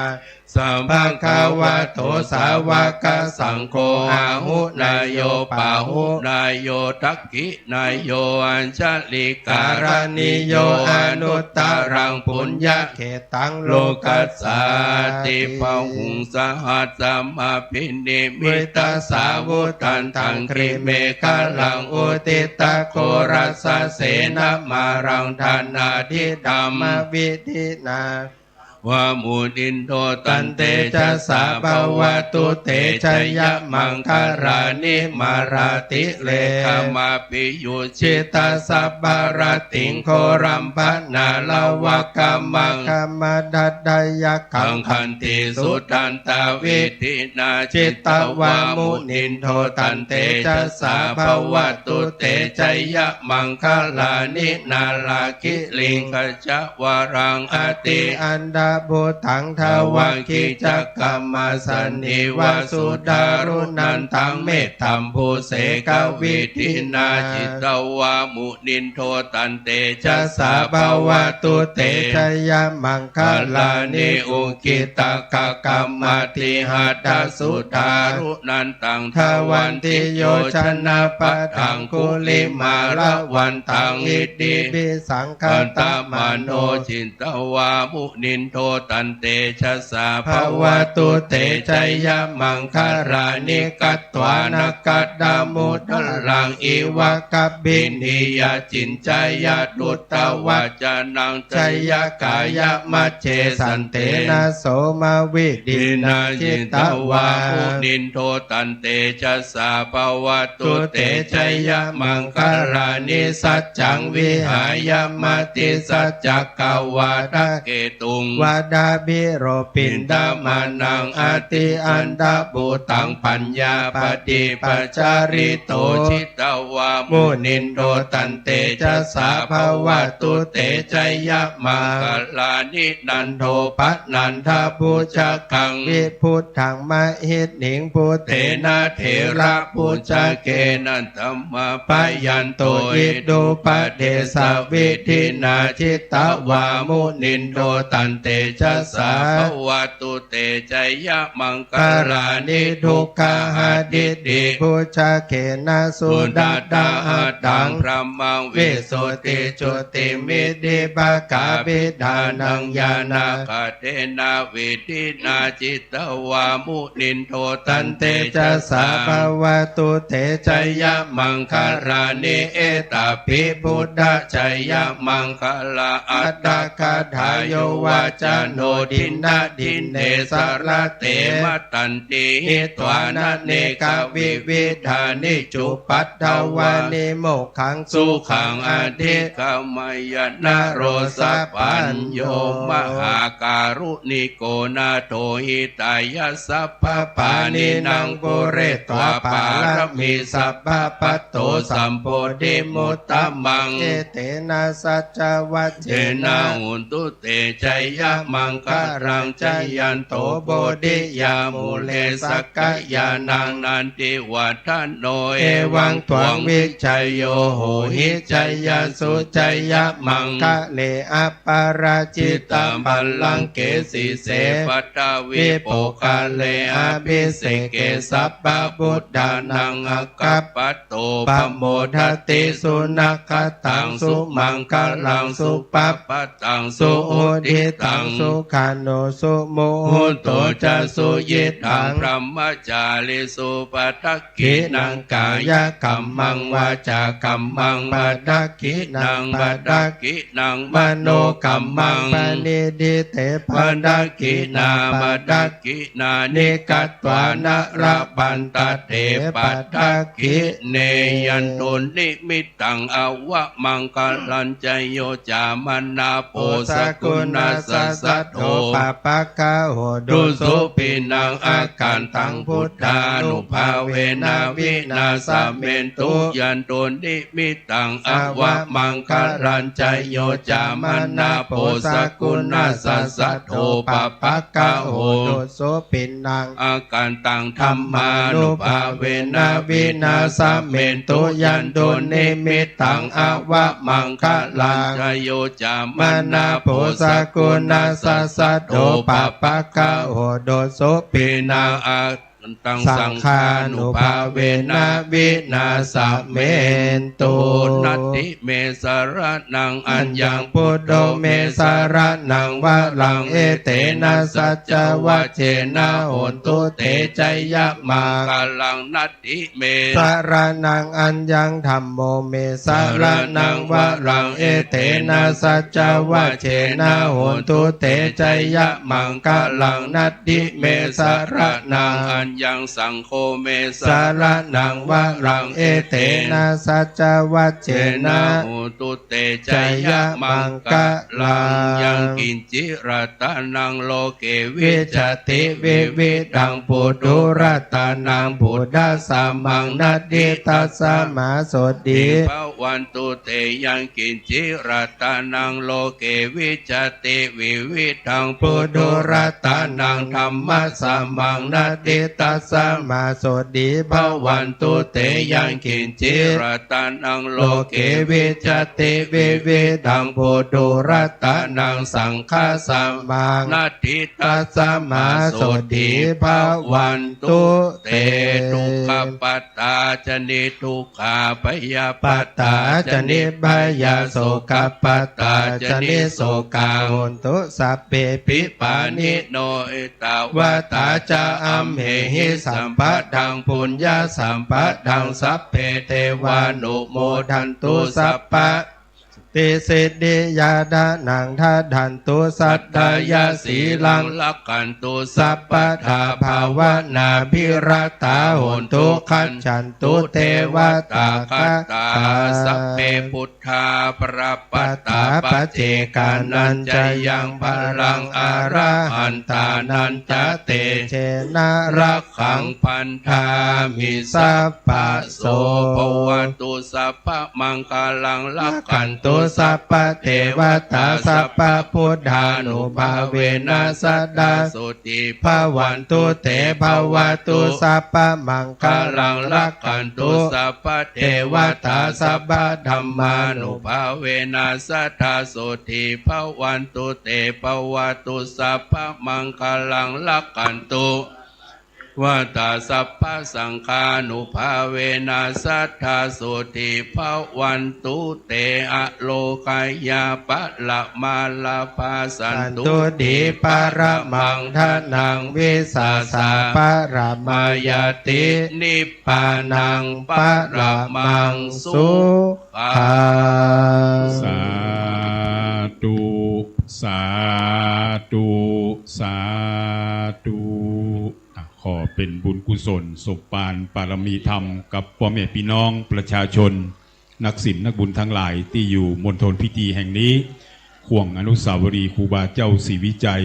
เชิงดอยสุเทพและที่รับฟังรับชมอยู่ต่างบ้านต่างจองทั่วโลกอยู่ในขณะนี้นะครับในโอกาสนี้เพื่อ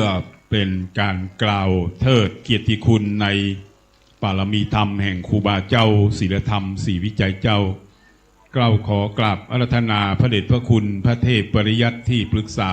เจ้าคณะภาค7วัด7ยอดท่ารามหลวงองค์ประธานไฟสงฆ์ได้โปรดภายเมตตาหน้าบุญกล่าวเทิดเกียรติคุณในปารมีธรรมแห่งครูบาเจ้าศรีวิจัยกราบอาราธนาพระเดชพระคุณเชิญทุกท่านประนมมือขึ้นนะครับเนอที่อยู่ต่างบ้านต่างจองตั้งใจฟังเนอขอกับยกมือ10 นิ้วตั้งเกี่ยวกายเกศาไหว้สาครูบาเจ้าศรีวิจัยที่เคารพสักการะยิ่งขอเรียนท่านเจ้าคุณภาวนาธรรมภิรัตน์เจ้าคณะอำเภอเมืองจังหวัดเชียงใหม่พระสงฆ์เถรานุเถระทุกรูปและโดยเฉพาะท่านพระครูปัญญาสังฆการพิธีการพิธีกรรมดูแลศึกษาลูกครูบาเจ้าหน้าที่เชิงดอยสุเทพเจริญพรท่านนายอำเภอเมืองเชียงใหม่ท่านนายกเทศมนตรีเทศบาลเชิงดอยสุเทพตำบลสุเทพญาติโยมสาธุชนทุกท่านวันนี้เป็นวันสำคัญแถมวันหนึ่งของครูบาเจ้าศรีวิชัยคณะสงฆ์ของวัดศรีสุดาโดยมีพระเดชพระคุณพระธรรมโกศลพระธรรมวชิรโกศลเป็นต้นเป็นประธานได้ร่วมกับพระสงฆ์และคณะกรรมการของการดูแลรักษาลูกครูบาเจ้าณเชิงดอยสุเทพนี้ได้ร่วมกันจัดกิจกรรมในการรำลึกถึงวันชาติการคือวันเกิดศาสตร์ทั้งเฮาว่าวันเกิดของครูบาเจ้าวันนี้เป็นวันที่11เดือนมิถุนายนตรงกับวันมีคำ11 ค่ำของเดือน9ตอนเหนือเฮาได้มาร่วมกันจัดงานทำบุญสุนทานตอนเช้าตามกำหนดการที่บอกไปนั้นจัดเชิญญาติโยมสาธุชนทั้งหลายตั้งแต่6 โมงป่ายแล้วศรัทธาญาติโยมมาพร้อมกันทำบุญตักบาตรพระสงฆ์สามเณรเป็นจำนวนหลายรูปเสร็จแล้วเริ่มพิธีศาสนาพิธีณที่นี่ณที่ลานครูบาเจ้าโดยอาราธนาพระสงฆ์มาเจริญพระพุทธมนต์เพื่อรับถวายพระทหารถวายสังฆทานอันนี้เป็นธรรมเนียมของชาวพุทธเราที่นี่มีข้อคิดที่เราท่านทั้งหลายว่าครูบาเจ้ามรณภาพไปแล้วหรือละสังขารไปแล้วเป็นเวลาหลายปีแล้วครูบาเจ้ายังสถิตอยู่ในดวงใจของเราท่านทั้งหลายทั้งพระสงฆ์พระเจ้าทั้งพุทธบริษัทสาธุชนทั้งหลายเกือบจะทั่วประเทศไทยขึ้นมาจังหวัดเชียงใหม่มาไหว้สาธุลูกครูบาเจ้า ทุกครั้งบางคนมาต่างจังหวัดต่างประเทศตามข้อสังเกตของพระเดชพระคุณหลวงพ่อพระธรรมวชิระธรรมโกศลท่านบอกว่าเท่าที่สังเกตนะจากญาติโยมที่มาไหว้สาครูบาเนี่ยทุกเวลาทุกนาทีอยู่นะบ่ขาดตลอดคืนตลอดวันเมื่อคืนก็เป็นช่วงคนที่ประชาชนข้าราชการงานเมื่อพ่อค้าที่ทำงานตอนกลางดึกตอนกลางคืนก่อนจะเข้างานก็มาไหว้ครูบาเลิกงานแล้วก็มาไหว้ครูบากลับบ้านกลับจองเป็นสิริมงคลอันนี้จะเป็นมิ่งขวัญกล่าวว่าเป็นมิ่งขวัญของพุทธศาสนิกชนเราโดยเฉพาะล้านนาประเทศที่เคารพนับถือครูบาเจ้านิญาติโยมสาธุชนทั้งหลายมีข้อคิดอันใดว่าเอาเลิกถึงไหว้สาครูบาอย่างบ่เสื่อมคลายทั้งมีสารูปบางของครูบาเจ้านี่เอาไปไหว้ไปสาทั้งที่ในวัดก็มีทุกที่ทุกหนที่บ้านก็เอาบูชาบูชารูปครูบาเจ้าไปไหว้ไปสาอันนี้มีข้อคิดอันใดที่ทำให้เราได้ไหว้สาครูบาเจ้าอันนี้ถ้าเราแยกก็เป็นส่วนแล้วก็คือมีประมาณสัก2-3 ส่วนที่1เป็นส่วนของท่านครูบาเจ้าที่ท่านได้ปฏิบัติศีลธรรมคำสอนของเจ้าข้อวัดปฏิบัติของครูบาเจ้าจริงๆก็คือตามหลักการพุทธศาสนาได้แก่ศีลสมาธิปัญญาศีลครูบาเจ้าบ่ดังบ่พร้อยตั้งแต่บวชเป็นสามเณรเป็นต้นมารักษาศีลนั้นได้เลยตลอดจนกระทั่งเป็นพระสงฆ์พระเจ้าว่าก็บ่ละตั้งมั่นอยู่ในศีลแล้วเสริมด้วยสมาธินี้ครูบาอาจารย์เจ้าทั้งหลายคนเฒ่าคนแก่หมู่เฮาพระสงฆ์พระเจ้าที่อยู่นี่ของบ่ตันหันนะครูบาเนาะครูบาจะเสียได้ละสังขารไปก่อนที่เฮาเนี่ยเพิ่นปฏิบัติตัวของครูบาเพิ่นปฏิบัติตัวของท่านนั้นเวลาเที่ยงเนี่ยเพิ่นบ่รับแขกไปนะเที่ยงเนี่ยเข้าห้องปฏิบัติเข้าห้องปฏิบัติของเพิ่นเป็นเวลาเป็น1-2 ชั่วโมงถึงจะออกมารับแขกรับการทำบุญสุนทานของศรัทธาญาติโยมในสมัยนั้นเป็นเวลาเป็นปกติประจำทุกวันเลยนะเข้ากฎของเพิ่นเนี่ยเที่ยงวันอันนี้เป็นปกติของครูบาเจ้าอันนี้คือเพิ่นเจริญสมาธิที่2อันที่3คือปัญญานี่เราบ่สามารถจะรู้กับครูบาเจ้าแต่มีเป็นวิธีข้อสังเกตก็คือครูบาเพิ่นรักษาตัวของท่านแม้จะไปถูกคดีไปถูกเรื่องถูกราวไปถึงกรุงเทพมหานครครูบาก็จะเอาตัวรอดบ่มีปฏิกิริยาบ่มีความวิตกกังวลใดๆจนกระทั่งกลับขึ้นมาอยู่เหมือนเดิมอันนี้ครูบามีปัญญาทั้งทางโลกทั้งทางธรรมโดยเฉพาะทางธรรมรักษาตัวครูบาเจ้าคือสว่างสวยอยู่ตลอดเวลาเพราะปัญญานั้นเป็นแสงสว่างนะทั้งกลางวันทั้งกลางคืนบ่มีวันดับบ่มีวันเกิดบ่มีวันมืดสว่างอยู่ตลอดเวลาอันนี้มีในตัวครูบาเจ้าเพราะฉะนั้นศีลธรรมกรรมฐานของพระเจ้าเป็นสัญลักษณ์อันสว่างไสวอันดียิ่งในประจำตัวครูบาเจ้าเราท่านทั้งหลายจึงได้เคารพสักการะครูบาเจ้าจนกระทั่งปัจจุบันและอีกประการหนึ่งส่วนที่2ก็คือผลงานของครูบาเจ้าเพิ่นดูแลพระพุทธศาสนาที่ไหน ศาสนสถานที่ไหนที่มันเสื่อมโทรมสำรุดทรุดโทรมไปก็จะเข้าไปดูแลนะวิหารก็ดีโบสถ์ก็ดีศาลาการประเรียนเจดีย์โดยเฉพาะเจดีย์ที่ไหนมันสำรุดทรุดโทรมกำกาจะเข้าไปดูแลแล้วประชาชนก็ตามครูบาเจ้าไปสร้างไปแปลงให้ดีให้งามให้หมดเป็นที่เคารพสักการะของศรัทธาประชาชนต่อจนกระดับเท่าทุกวันนี้มีทั่วล้านนาประเทศของเราทั้งรุ่นนาล้านช้างและโดยเฉพาะที่เป็นประจักษ์พยานก็เป็นประจักษ์คือเอาหันก็คือการสร้างดอยต่างขึ้นดอยสุเทพนี้เป็นประจักษ์อันสำคัญเป็นที่เรานำลึกถึงอยู่ตลอดเวลาแม้วันลงจอบก็มีการทำบุญอยู่ตลอดนะที่นี่มีการทำบุญลงจอบของครูบาเจ้าเพราะฉะนั้นรวมความว่าให้ครูบาวาระทั้งโลกและทางธรรมทางโลกทางธรรมก็คือปฏิบัติดังที่กล่าวทางธรรมก็คือทางโลกก็คือการสร้างศาสนสถานในที่ต่างๆเป็นต้นแบบของศรัทธาประชาชนนะสอนประชาชนก็บ่สอนนักแต่ว่าสอนด้วยวิธีการปฏิบัติตนอันนี้เป็นต้นแบบที่ดีนะบ่ต้องครูบาเจ้าบ่ได้เทศบ่ได้สอนอย่างเป็นกิจลักษณะอย่างตัดใด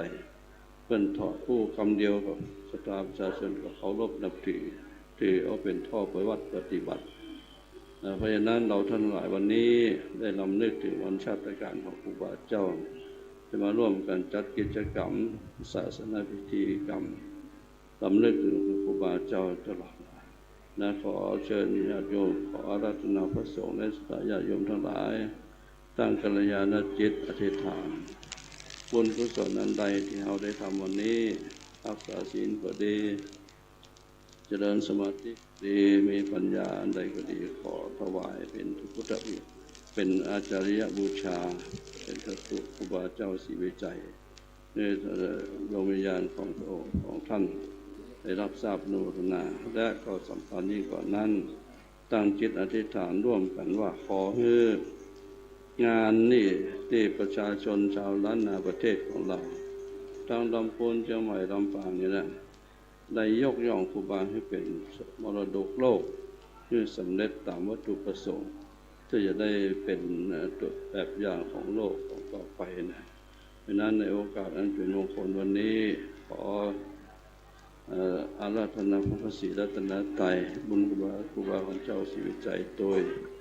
ได้มาปกห่มคุ้มครองสมณศรัทธาและมูลศรัทธาท่านทั้งหลาย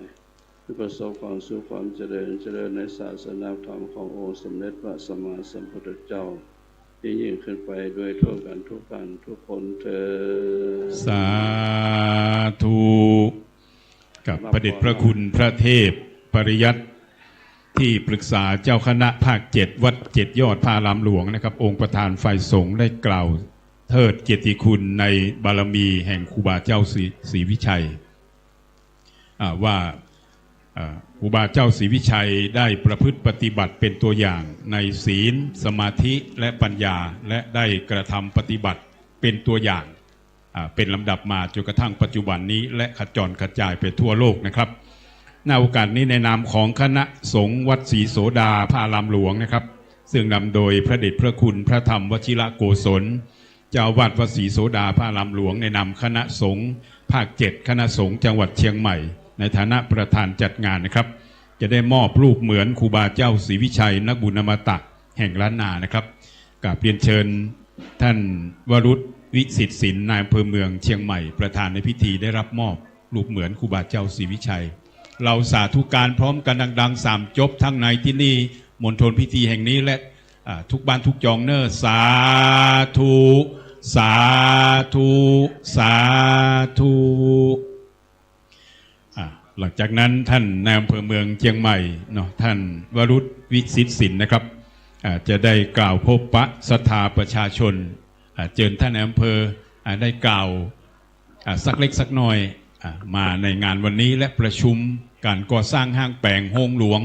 เนาะครูบาเจ้าศรีวิจัยหลายครั้งหลายคราแล้วครับ เรียนเชิญครับท่านครับครับก็กราบนมัสการพระคุณเจ้าทุกรูปนะครับท่านหัวหน้าส่วนราชการท่านนายกเทศมนตรีท่านกำนันผู้ใหญ่บ้านแล้วก็พี่น้องประชาชนทุกท่านนะครับก็เนื่องในโอกาสวันนี้เป็นวันดีนะครับ148 ปีวันเกิดครูบาศรีวิชัยนะครับพวกเราก็ได้มาร่วมทำบุญนะครับและที่สำคัญก็คือเราได้มาสืบทอดรักษาประเพณีที่ดีงามนะครับเชื่อว่าสิ่งที่เราทำเนี่ยจะเป็นบุญกุศลให้พวกเราได้สั่งสมบารมีนะครับแล้วก็ให้ครอบครัวเราอยู่เย็นเป็นสุขแล้วก็สร้างรากฐานให้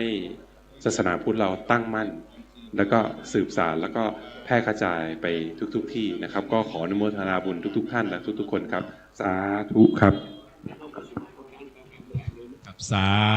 ธุสาธุสาธุนะครับแล้วท่านก็จะนั่งที่รับรองตามเดิมครับจะได้ในโอกาสนี้นะครับก็เรียนเชิญทุกท่านจะได้กล่าวคำถวายภัตตาหารพร้อมด้วยบริวารทั้งหลายทั้งปวงนี้เชิญทุกท่านได้ตั้งนะโมพร้อมกัน3จบและว่าตามข้าพเจ้าไปตามลำดับเนิ่นนะโมตัสสะภะคะวะโตอะระหะโตสัมมาสัมพุทธัสสะนะโมตัสสะภะคะวะโตอะระหะโตสัมมาสัมพุทธัสสะนะโมตัสสะภะคะวะโตอะระหะโตสัมมาสัมพุทธัสสะอิมานิ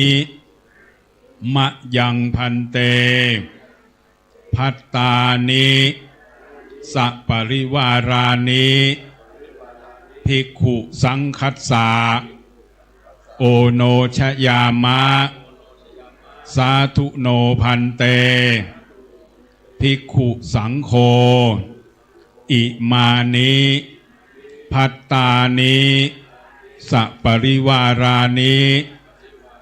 ปฏิคันหาตุอัมหากังทีฆรตังหิตายะสุขายะข้าแต่พระสงฆ์ผู้เจริญข้าพระเจ้าทั้งหลายขอน้อมถวาย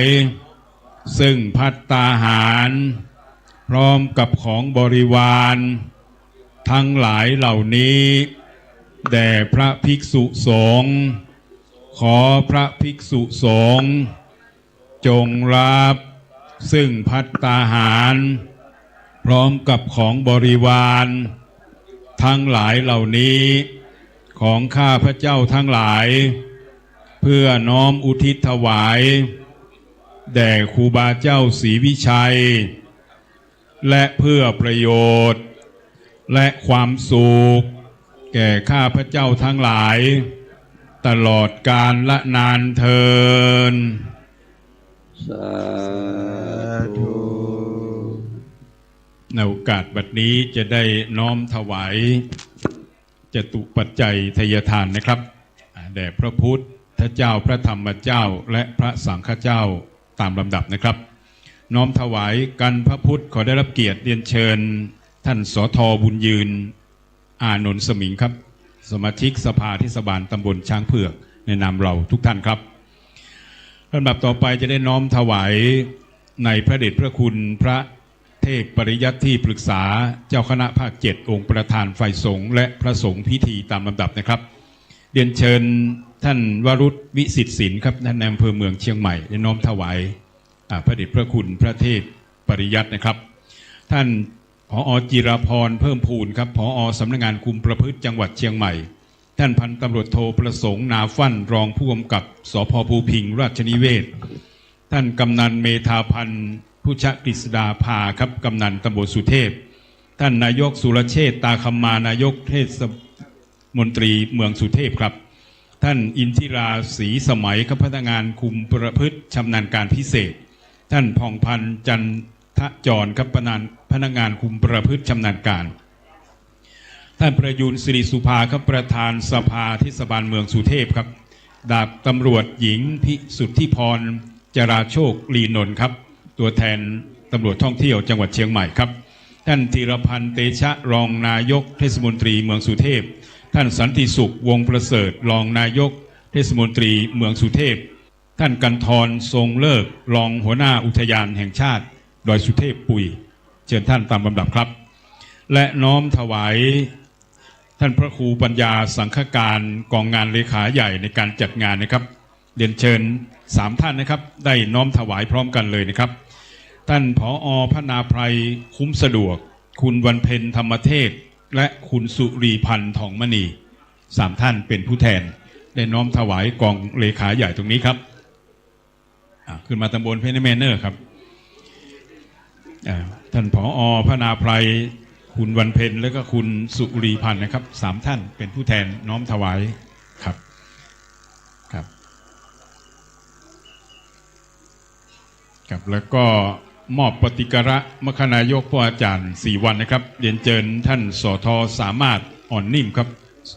สมาชิกสภาเทศบาลเมืองสุเทพเป็นผู้แทนเฮามอบปฏิกระมคณายกผู้อาจารย์4วันครับ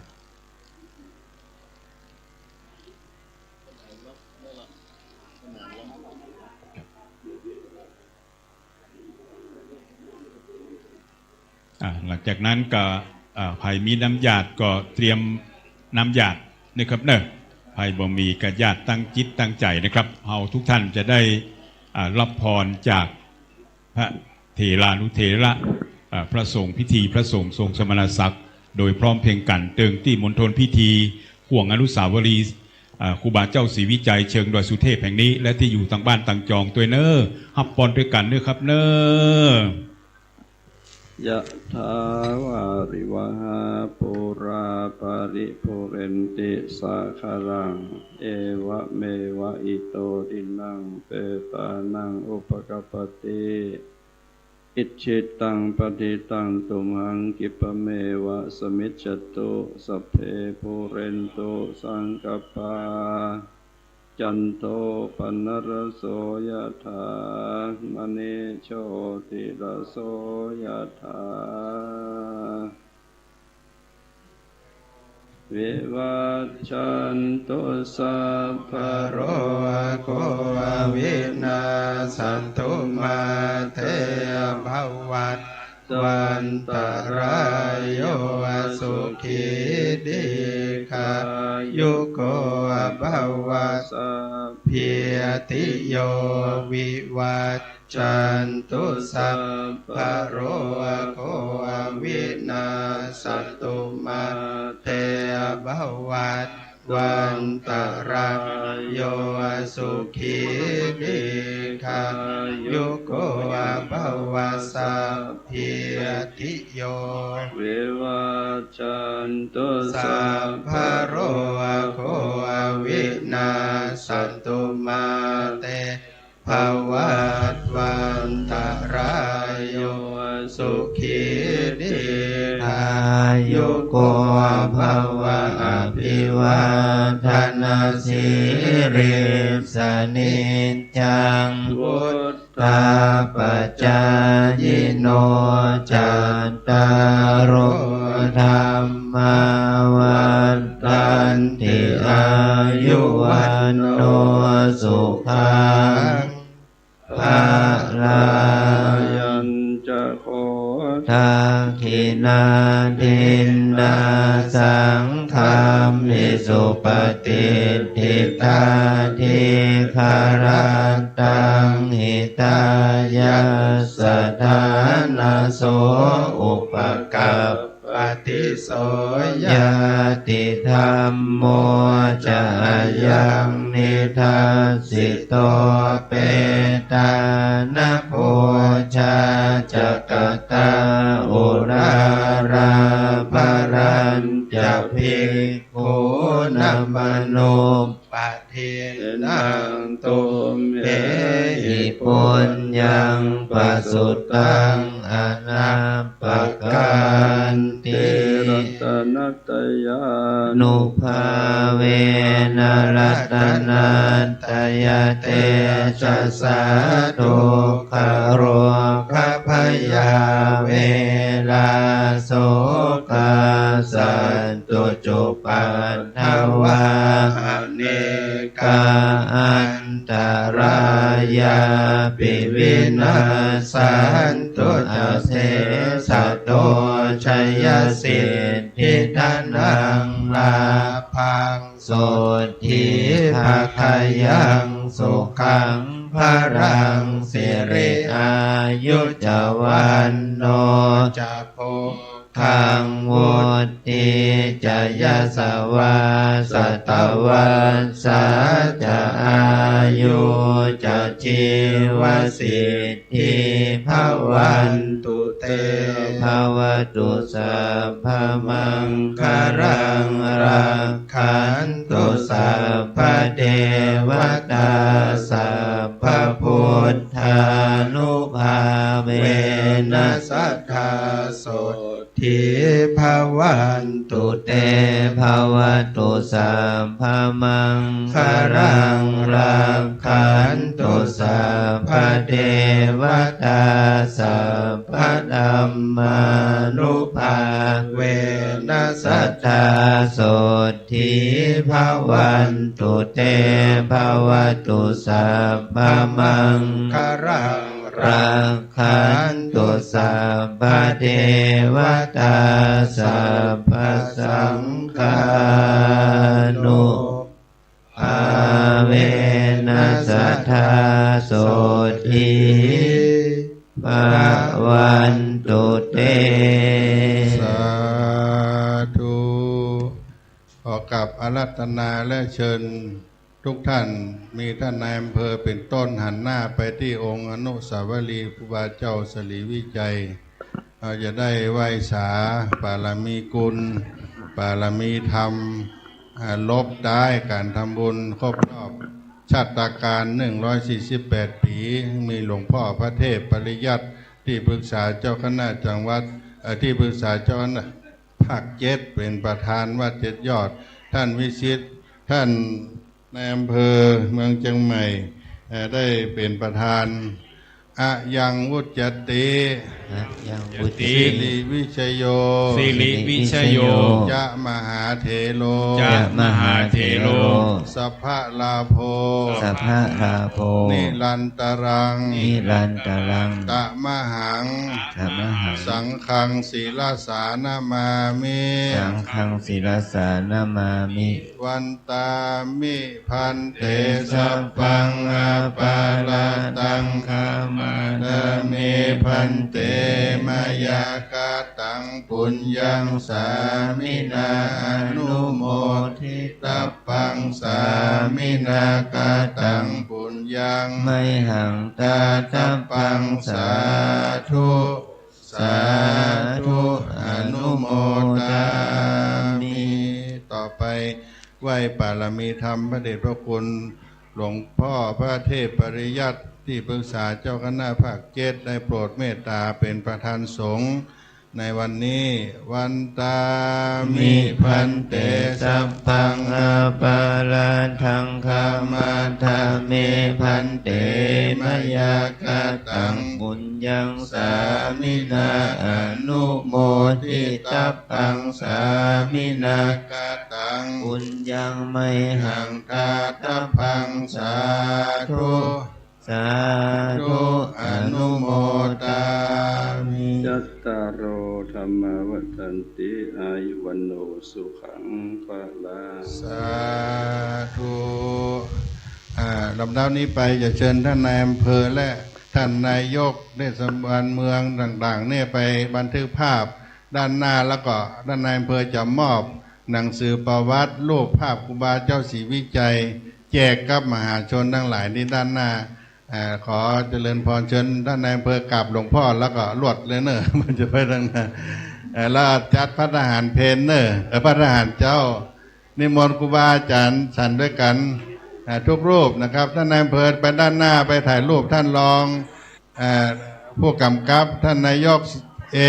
ท่านนายกสุรเชษฐ์ท่านรองไพลินวันป่อผู้ราชการทั้งหลายเนอะท่านประยุนไปช่วยกันเนอะแล้วก็จะได้บันทึกภาพและลวดแจกของที่ระลึกมีหนังสือประวัติครูบาเจ้าศรีวิจัยได้รูปภาพยืนภาพนั่งเป็นของที่ระลึก148ในปีนี้เนอะจัดที่พระทหารแล้วก็ท่านนายอำเภอถ้าแบบมีเวลา หรือว่ามีเวลาก่อนนั่งทานอาหารเจ้าด้วยกันทีนี้กลับขอบพระคุณหลวงพ่อพระเทพปริยัติหลวงพ่อพระภาวนาธรรมาภิราชหลวงพ่อพระครูโคสิทธิ์ปริยัติยาพรได้เมตตาฉันภัตตาหารวันนี้เป็นอาหารพิเศษอาหารเจเนอะวันนี้นะ ตามรอยครูบาเจ้าอาหารเจบะมีของมีวิญญาณเนอะมีการน้ำพริกเฮ็ดลม จัดโต๊ะจัดต่างพ่อนานเดชาช่วยกันจัดคุณแม่นวลดลสุขกิจอายุเต็มปีนี้เท่าไหร่ล่ะ72เนาะ82แล้วนะโอ้ยังงามเสมออยู่เนอะศรัทธาวัดหมู่บุญเนอะศรัทธาวัดหมู่บุญเนอะ822882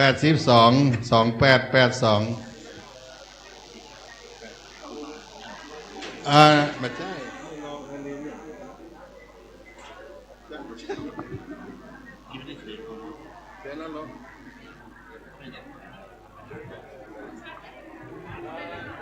ตั้งโต๊ะภัตตาหารแล้วก็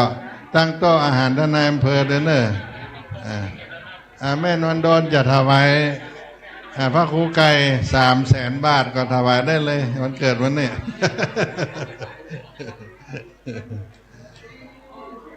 รับของที่ระลึกจากท่านนายอำเภอท่านวโรจน์วิสิทธิ์ศิลป์ได้เมตตาเป็นประธานด้านหน้าเนอมีหนังสือประวัติรูปภาพครูบาเจ้าพระหลวงพรมมันขึ้นเนี่ยตั้งโต๊ะญาติโยมก็กินข้าวเป็นขยมสำหรับโรงทานทั้งหลายที่ได้อ่านรายชื่อไปก็ขออนุโมทนาท่านรองวันเพ็ญท่านผอ.ตุ๊กตาคุณสุริพันธ์เนาะอดีตที่เป็น3 ใบเถาที่อยู่ในปากกระป๋องนั่นนะปากกระป๋อง3 แม่ครัวนะตอนนี้อายุนักละเป็นยายแม่ครัวแล้วเนอะสัพพิติโยวิวัจจันตุสัพพะโลโกวินาศสันตุมาเตภวัตตนตรโยสุขีติกาอายุวันโนสุขังปะลังตั้งเก้าอี้เอาเก้าอี้หลวงพ่อนั่งเด้อเนอะเก้าอี้ได้ก่อนหลวงพ่อนั่งหลวงพ่อวัดเจ็ดยอดหลวงพ่อใหญ่หลวงพ่อวัดป่าแดงหลวงพ่อพระครูมนูนเนาะศาลครับหลวงพ่อวัดเจ็ดยอดท่านพระโคทีละพ่อกำนันเขต2 นิมนต์ครูบาอาจารย์ฉันด้วยกันนี่เนอะจุบิดแรกฉันด้วยกันนี่เนอะนั่งนี่ขอกราบขอบพระคุณสถานีวิทยุ 104.50 เมกะเฮิรตซ์ที่เป็นแม่ข่ายหลวงได้ ถ่ายทอดทีวีออนไลน์ไลฟ์สดพร้อมกับทั้งท่านอาจารย์พระครูอภิวัฒนวิกรมรองเจ้าคณะอำเภอดอยหล่อ